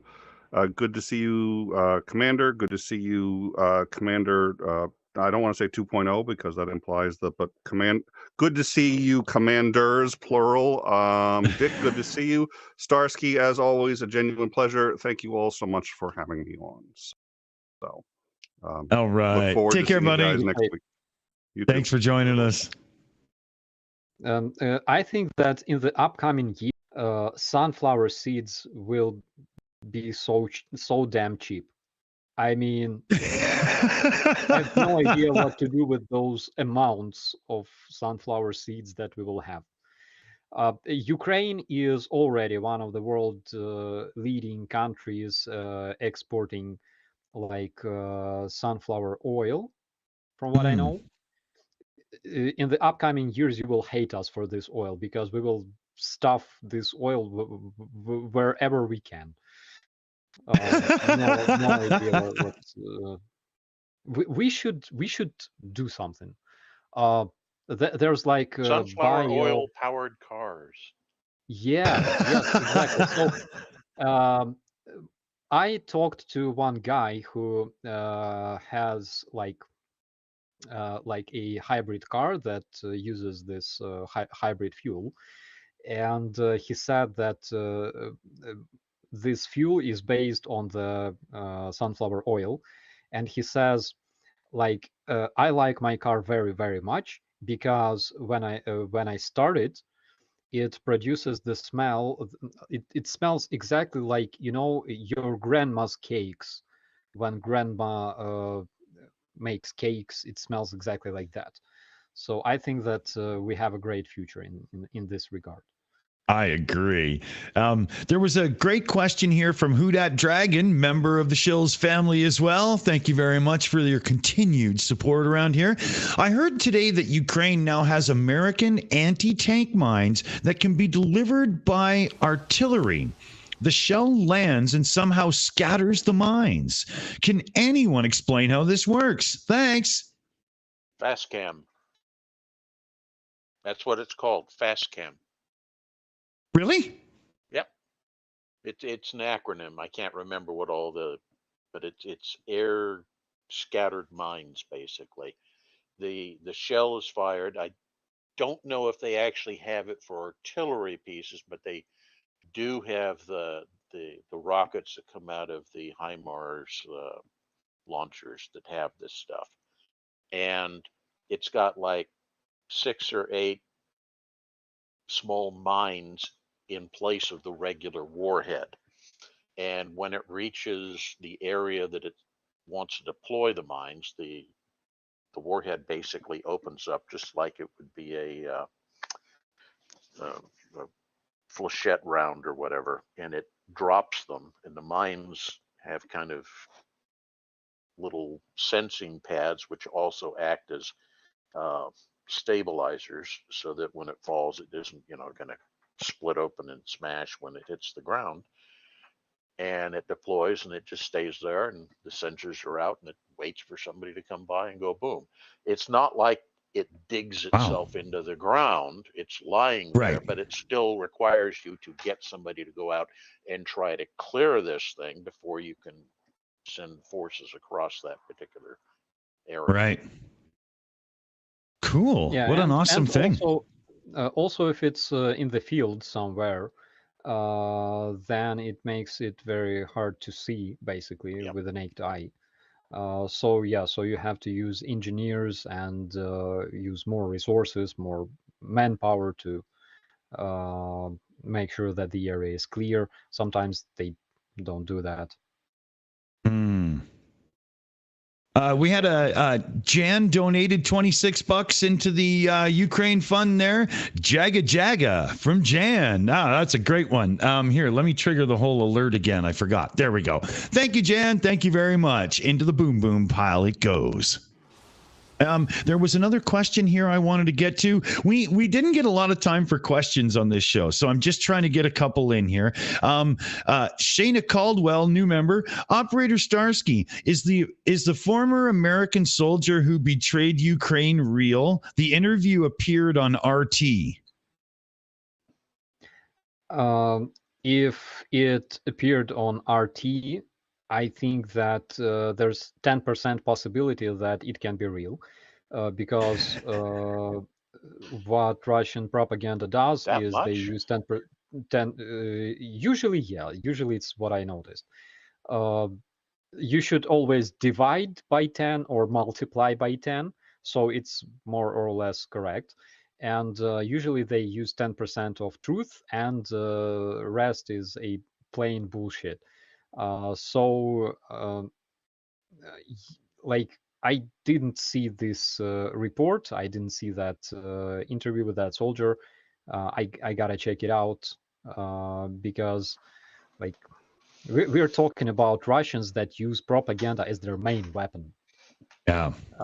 So you cannot be sure that, they already claimed like 100 times that they took control over Bakhmut in the previous months.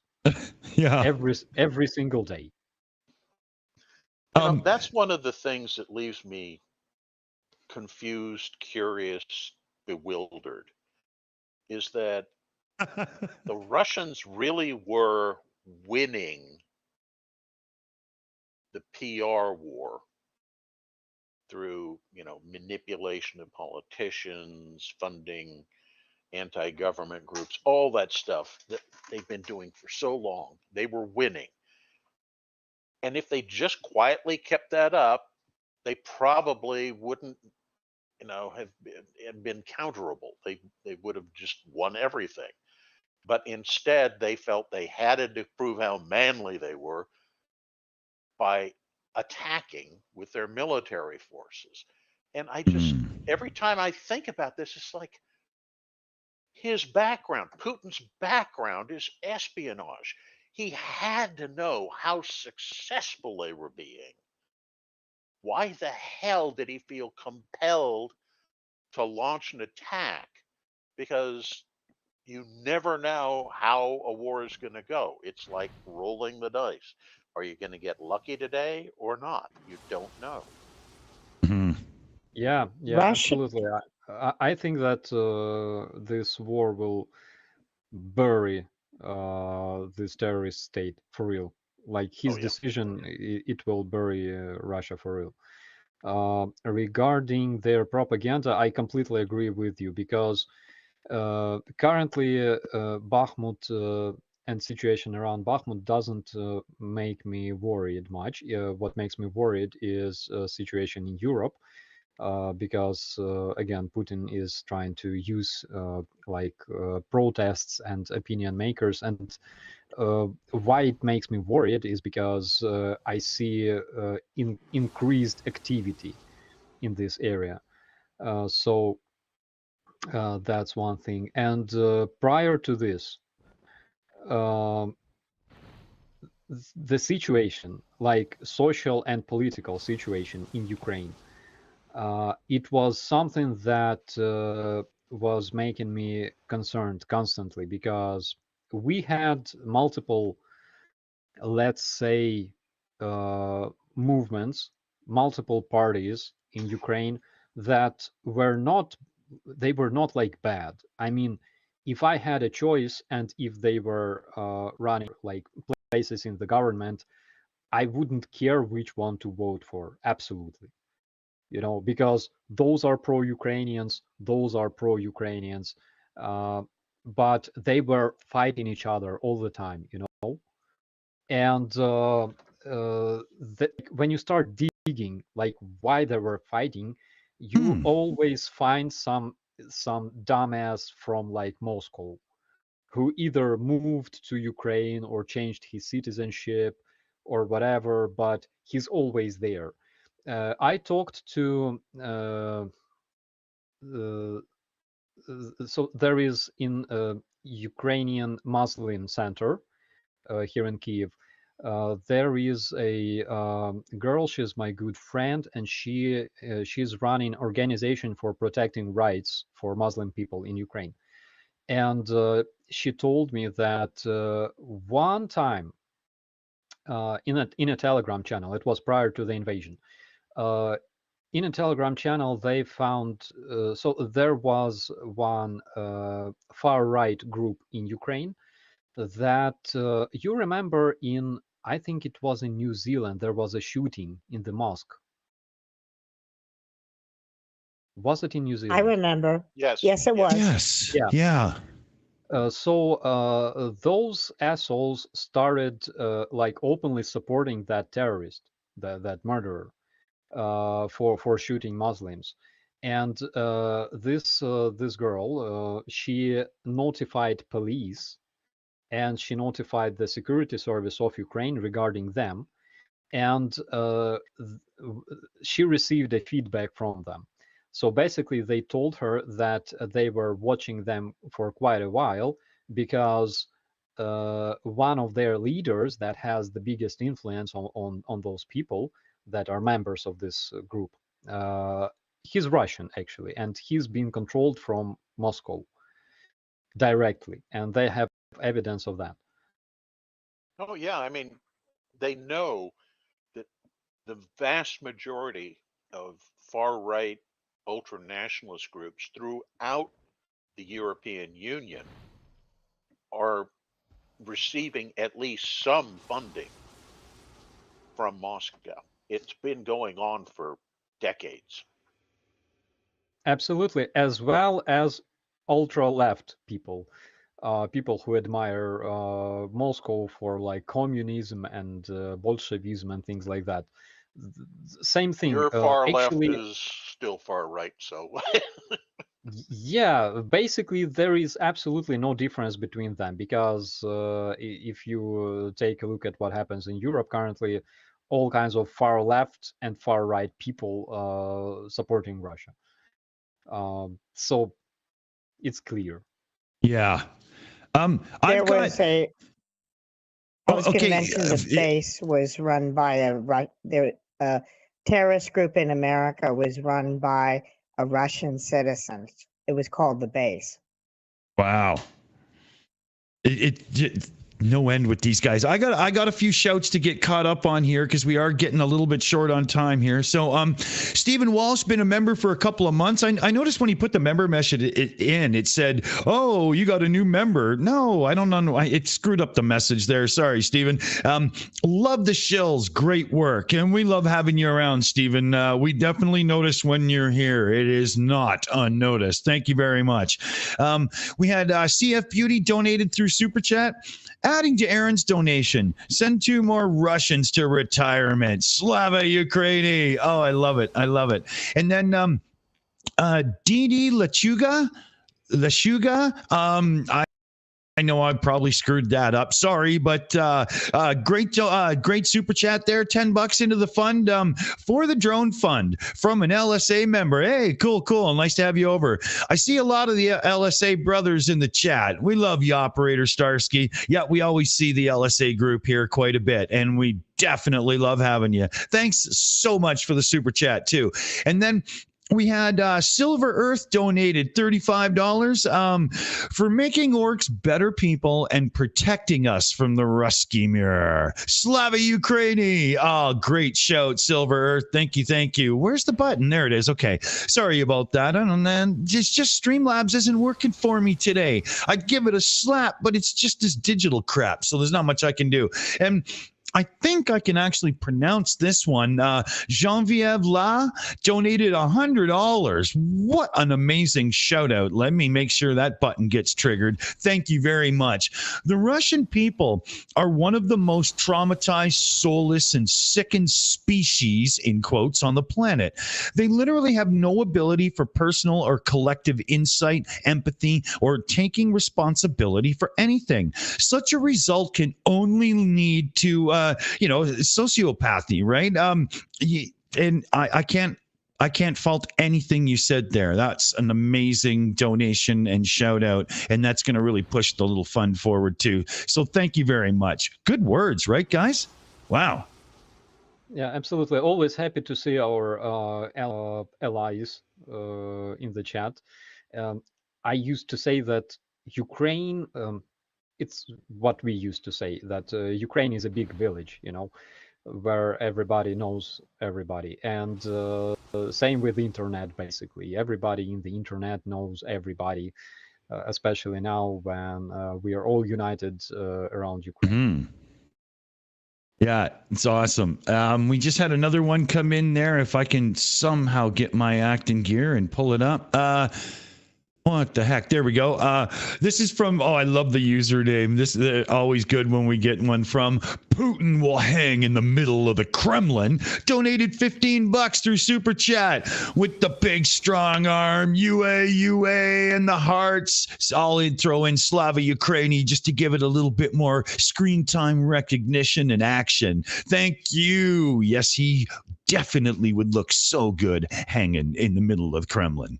I love that username. Just getting to say it. And then I could tell YouTube after, no, I had to. It wasn't my choice. Like, I wasn't being a jerk. Okay, yeah, we're caught up. We're good.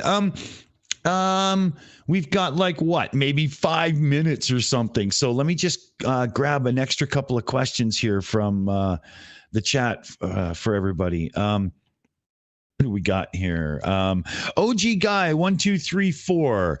How many Russian forces are west of Melitopol? It's very hard to count them. Okay, But from what I know, there is something. I can be wrong, but there's something like 20-25 battalion tactical groups. But again, I can be wrong because I cannot confirm or like disconfirm this information. It's something I knew. Right. Yeah, it's roughly Jean-Marc. Corps' Oh, you figure, Commander? Yeah, Corps' worth? Yeah.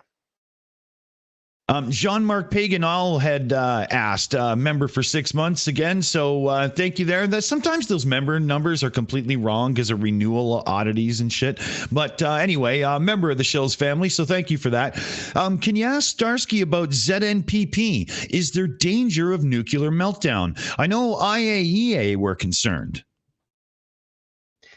There is such possibility because after the most recent strike, the power station was only charged using emergency generators that are installed there, and there is such possibility, of course, because in case those generators stop working, the meltdown may happen.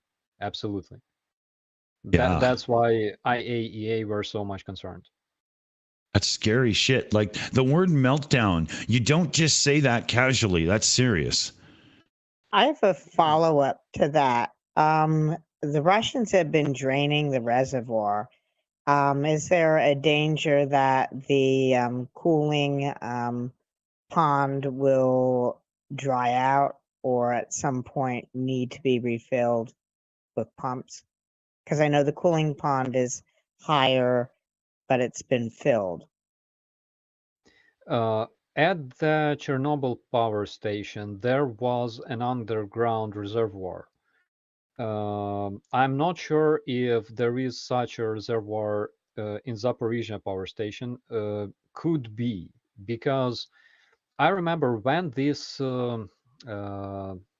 disaster happened in Chernobyl, before it was even pictured in the episodes of that show by HBO. I was told about this by my father, who was there. So there was I think it was an emergency. Again, I may be wrong. Don't quote me on that, please. But there was this big reservoir directly under the reactor, and some people were sent there to drain the water from below of that reactor, because if reactor burns through the concrete and falls down into the water, it will evaporate, and we would have like enormous disaster. What happened in Radioactive Chernobyl? steam geyser. Yes, absolutely. That would destroy like all the living beings on Earth. So I think that they probably can have something like that on Zaporizhian power plant. Unfortunately, I'm not an engineer. I don't know if they have it there. Right. There was 1 second here. There was donation in from April for 25 Americans. So thank you very much for that. I know exactly where to put it. And I got Geneviève's in. Okay. I'm kind of balancing a couple windows because one thing that's supposed to give me group alerts is a total right now, and it's just literally just laying on its back ready to die. But we'll try to get through. We only got a couple more minutes anyway. There was from CF, there was a question. Operator Starsky, World War II started with the invasion of Poland by Nazi Germany and the Soviet Union. Is it possible that Russia started World War III with their invasion of Ukraine?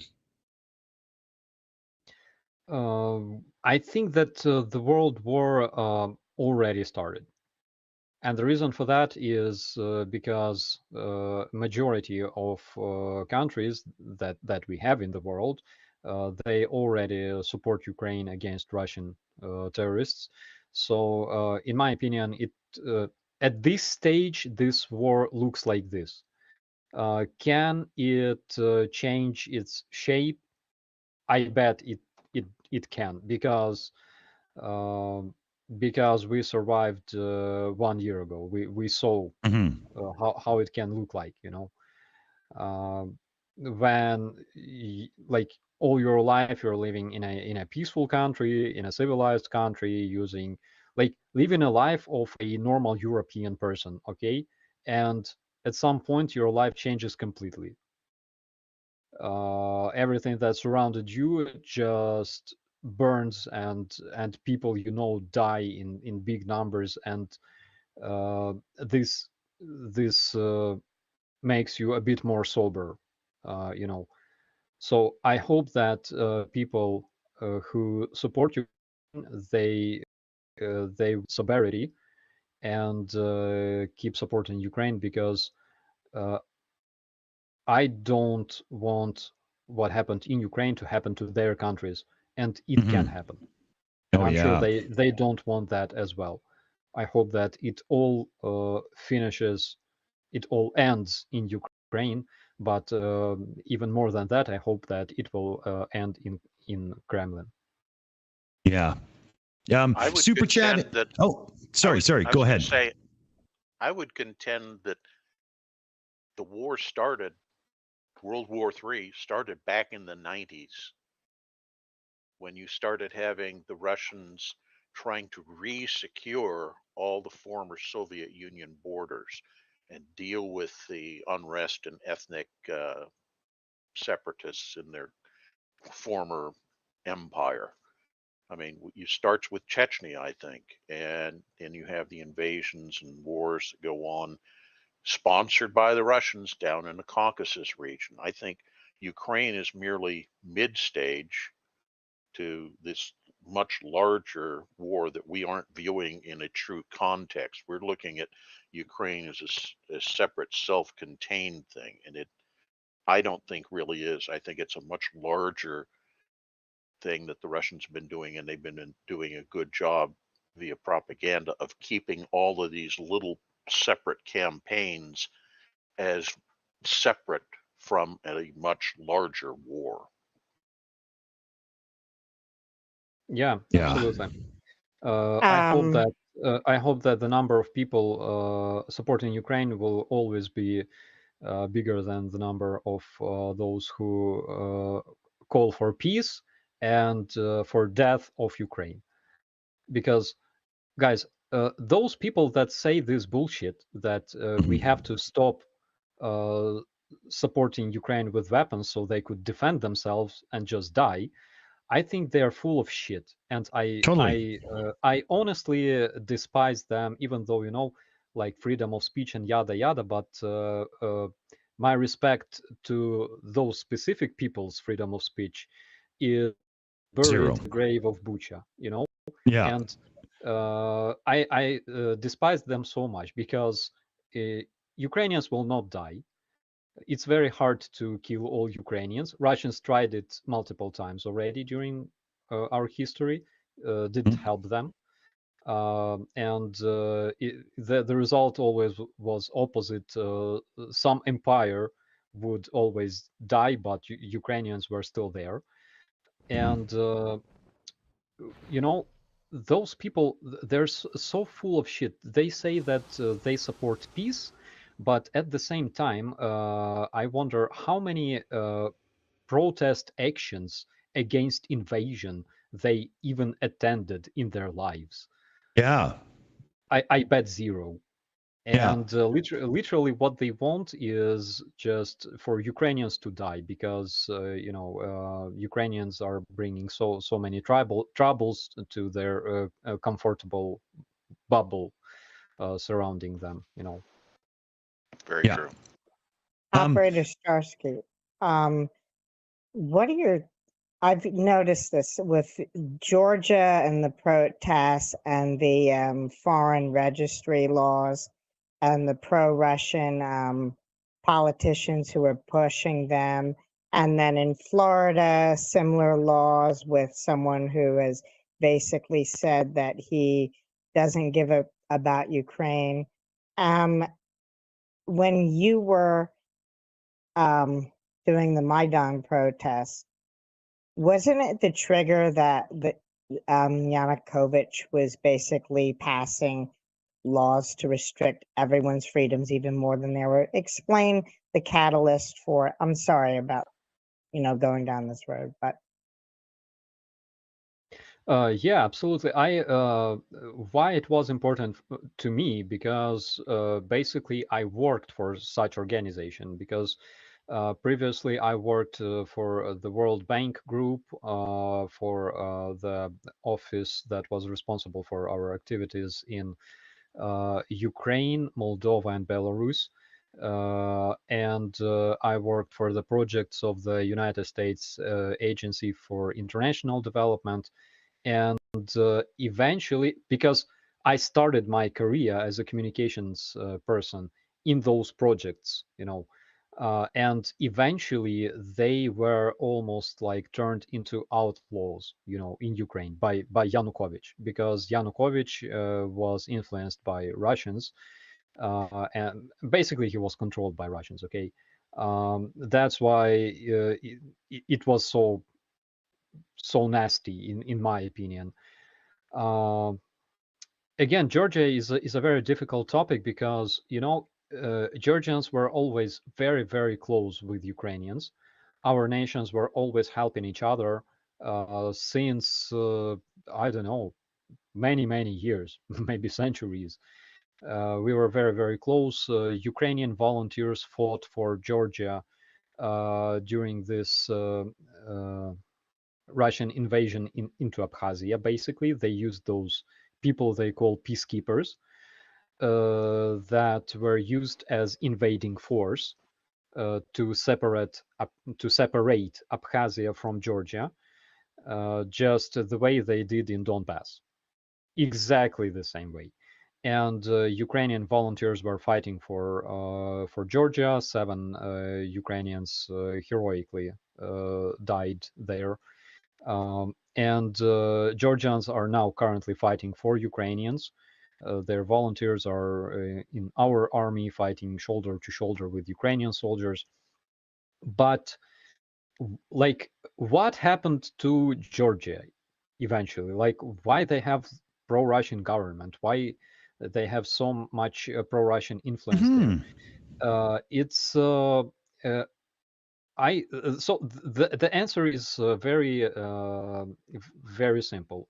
There is a dude. His name is Ivanishvili, and he's very, very rich.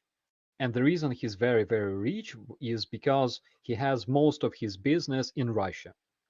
And in Russia, if you want to have your business running, you have to pay bribes or make friends with like oligarchs and bandits and FSB and things like that. You have to be either good friends with them or pay them bribes, okay? And your business will be okay.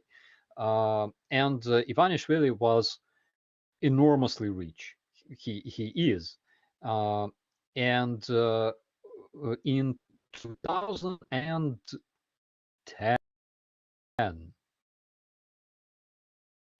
in 2010, in Tbilisi, I talked to our friends, and our friends told us that it was 13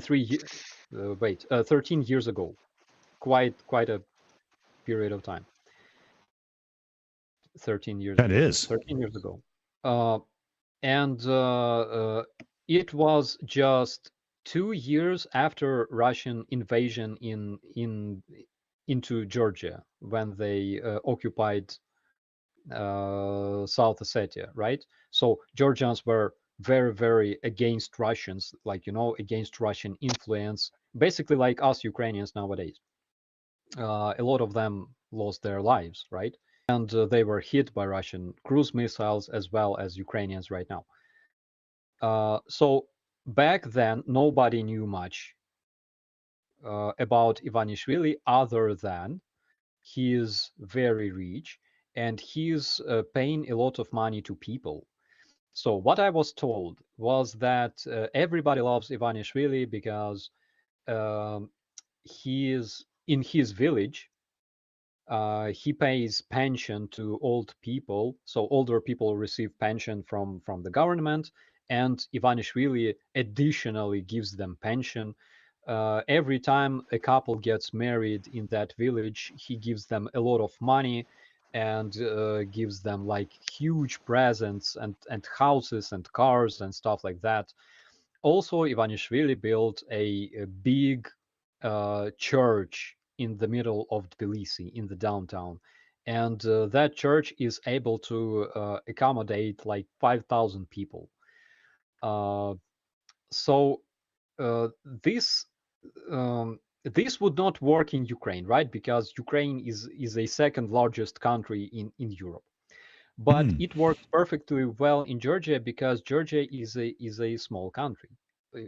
Georgia is like everybody knows everybody, okay, in Georgia, and this is why it happened. This is how. And on the other hand, people who were supporting Ivanishvili because he was such a good guy and giving a lot of money to people. At the same time, they hated President Saakashvili because like he changed a lot in terms of corruption. Basically, corruption disappeared. You could leave a car on a street unlocked and just go away, and nothing would happen to it because there were video cameras installed everywhere. On every light post, there were video cameras monitoring everything 24/7. Police were everywhere and things like that.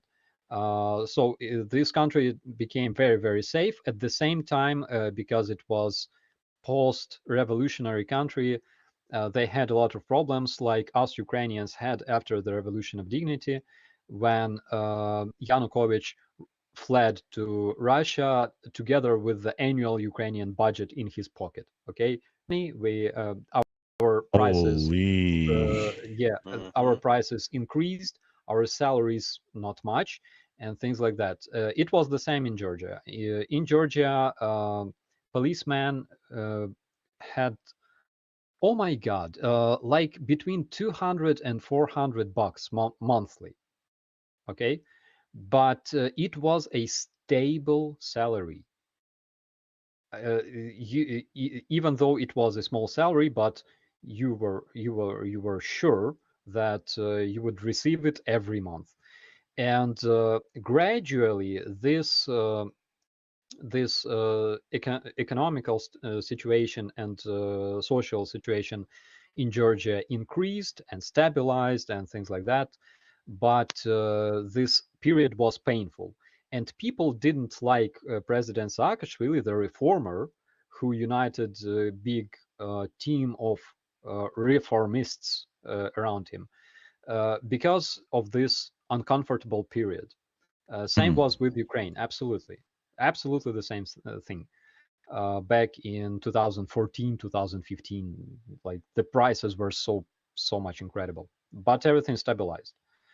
So they didn't like Saakashvili for those reforms. At the same time, this friendly guy was just giving out money in huge numbers to like different people, and eventually this is how he gained his trust. Maybe there were other factors that I don't know much about because I didn't have opportunity to talk to my Georgian friends during those years, but basically that's what I know. He was very, very rich. Okay, and this is how he brought his people to the Georgian government. Basically, this is again the situation when when you have money, you have like you are incredibly powerful. You can do anything. Right. So currently the situation is following: the president is more or less sane person. The people, they don't support pro-Russian government. They don't support this pro-Russian vector and things like that. They don't want to roll back to the Georgia of 2005 because it was a disaster. It was like Ukraine in the 90s. Okay, Right. and they don't want to return to this post-Soviet, post-colonial, situation. Same as Ukrainians, we don't want to go back. We had enough of that shit. But at the same time, the ruling elites are pro-Russian. So that is the situation. That's why they have that at this moment. Right. I got a couple of shout outs to do here. So, Mr. Diggs threw in a couple bucks to the super chat fund there. Thank you, Mr. Diggs. Thank you very much. Can the dragon's teeth rust placed be used by Ukraine? I'm not sure I follow. Same here. Mr. Mr. I can Diggs. elaborate. Okay. I can elaborate.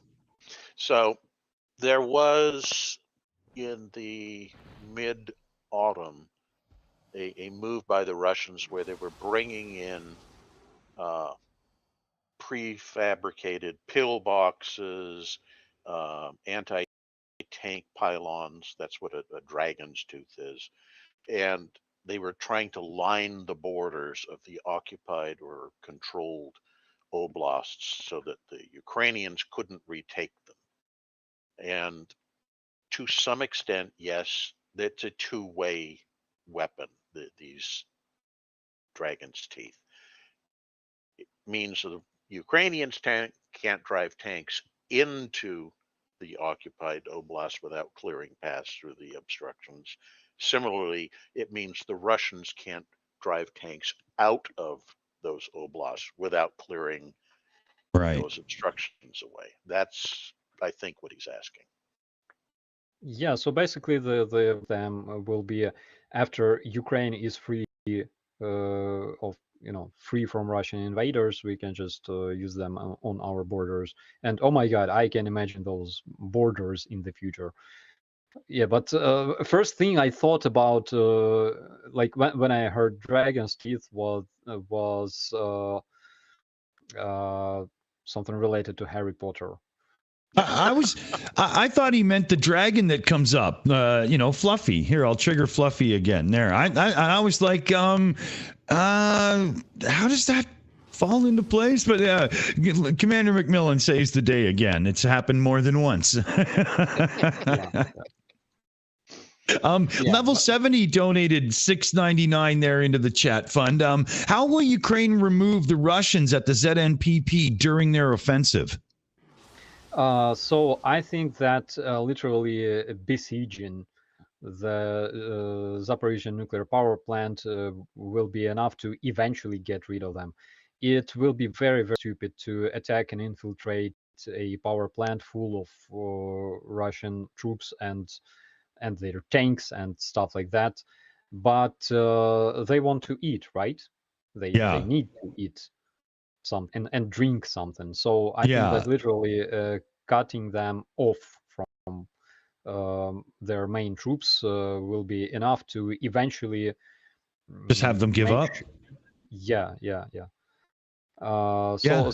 that's the idea. Sorry, I kind of cut you off there because you were going to come back in on the dragon tooth thing there, and I totally jumped. So if you want to go back, please do.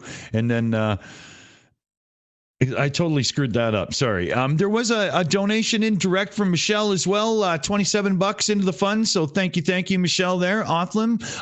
We've got a good little pool building tonight, everybody. This is really good. We're going to be pushing those numbers up towards being able to send it off and have somebody make purchase. Awesome. We're kind of pushing time here, Starsky. I'm imagining that you're going to be looking to wrap your night up pretty soon, aren't you? Yeah, I guess so. Yeah. Well, so because we started speaking of dragons, I think that you have to make like a poll on what to write, like what message or words to write on board of this boom drone. Oh. good idea. Good idea. What we'll do is we're about to put a website up for the Shills. So what we can do is we can put a thing where you can nominate, and then people can, put in their thing, but then you can also vote on the top 3 or something, and we'll come up with a message from the Shills. That's not a bad idea. Yeah, we can do that. And I'm actually child-free from Monday to Friday because both grandma has some time off and mom's going to be in town for a visit. So I can actually get that finished. Well, somebody will, and I'll upload it or however it works. That's what we'll do. So great idea. Awesome. Great idea. Because everybody knows that Ukrainians are doing black magic and Satanism. I think that it would be funny to come up with something like that. I have an internal fight inside of me because if I had a drone like that, I would definitely like to see a Gryffindor logo on it because Ukrainian armed forces are definitely Gryffindor, I believe so. But on the other hand, because we're doing black magic, we must be Slytherin. Yeah. My vote for this, I know it already, would be Iron Maiden. Woe to you, O earth and sea. For sure. Commander 401 there wanted to jump in. Commander. I think I hit the hand thing by mistake. Oh, okay. No worries. But good animation there. I like that. Good video. Well, I guess we're just, hitting wrap-up time here. Let me just double-check that I haven't missed any shout-outs. I think I'm caught up and up to date. Just double-checking because I have to do multiple windows tonight for some reason. They're not all coming through the one. But, yeah, I think we're caught up. So let's see here. Let's go to Commander McMillan. Thoughts and wrap-ups at the end of the show. Not a whole lot. I think that... people shouldn't expect to see anything dramatic for the next month or so. But after that, anything's fair game. Yeah. Weather and all, that's not a bad shout for sure. Let's go to Commander 401 there and thoughts and wrap-ups at the end. T-72s make awesome sunflower planters. And the Orc Slayer is coming for you bastards. So get ready. Love it. Myself, I always make sure that we do the big shout out. You've got to urge your local politicians, your regional ones, your national ones, and so on. Make a couple of phone calls, send a few emails. Doesn't take very much time, and urge them to do all they can in supporting Ukraine through this, because right now Ukraine is literally the barrier for the world. So we best all step up and make sure we're doing as much as we can. Make the effort, do it. Huge shout out to everybody who threw into the donation pile, the super chat pile and whatnot tonight. All the members and fellow babies and everybody who supports the Shills. Love you all. Thank you so much. And we'll hand it over to Starsky for last words of the night. Yes, big shout out to everybody who supports Ukraine because you are absolutely beautiful people and you're doing the right thing. What makes us stronger than those supporters of Russian terrorism, it's not only because their number is much smaller, it's also because we are always ready to fight for our ideas.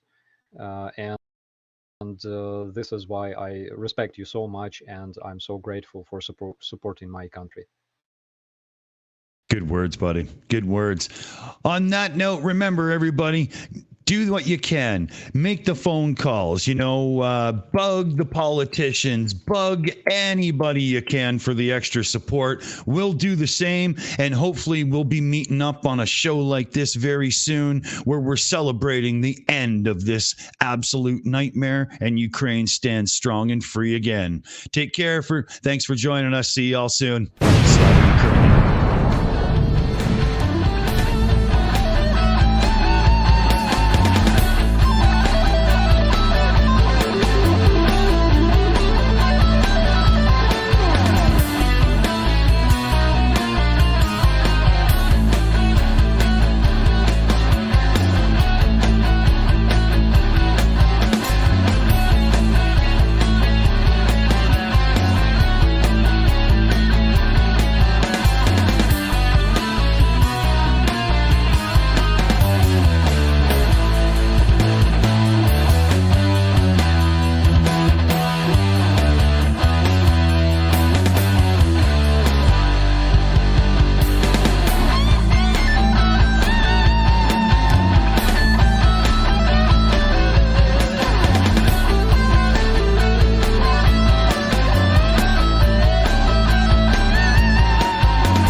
It's over. Go home.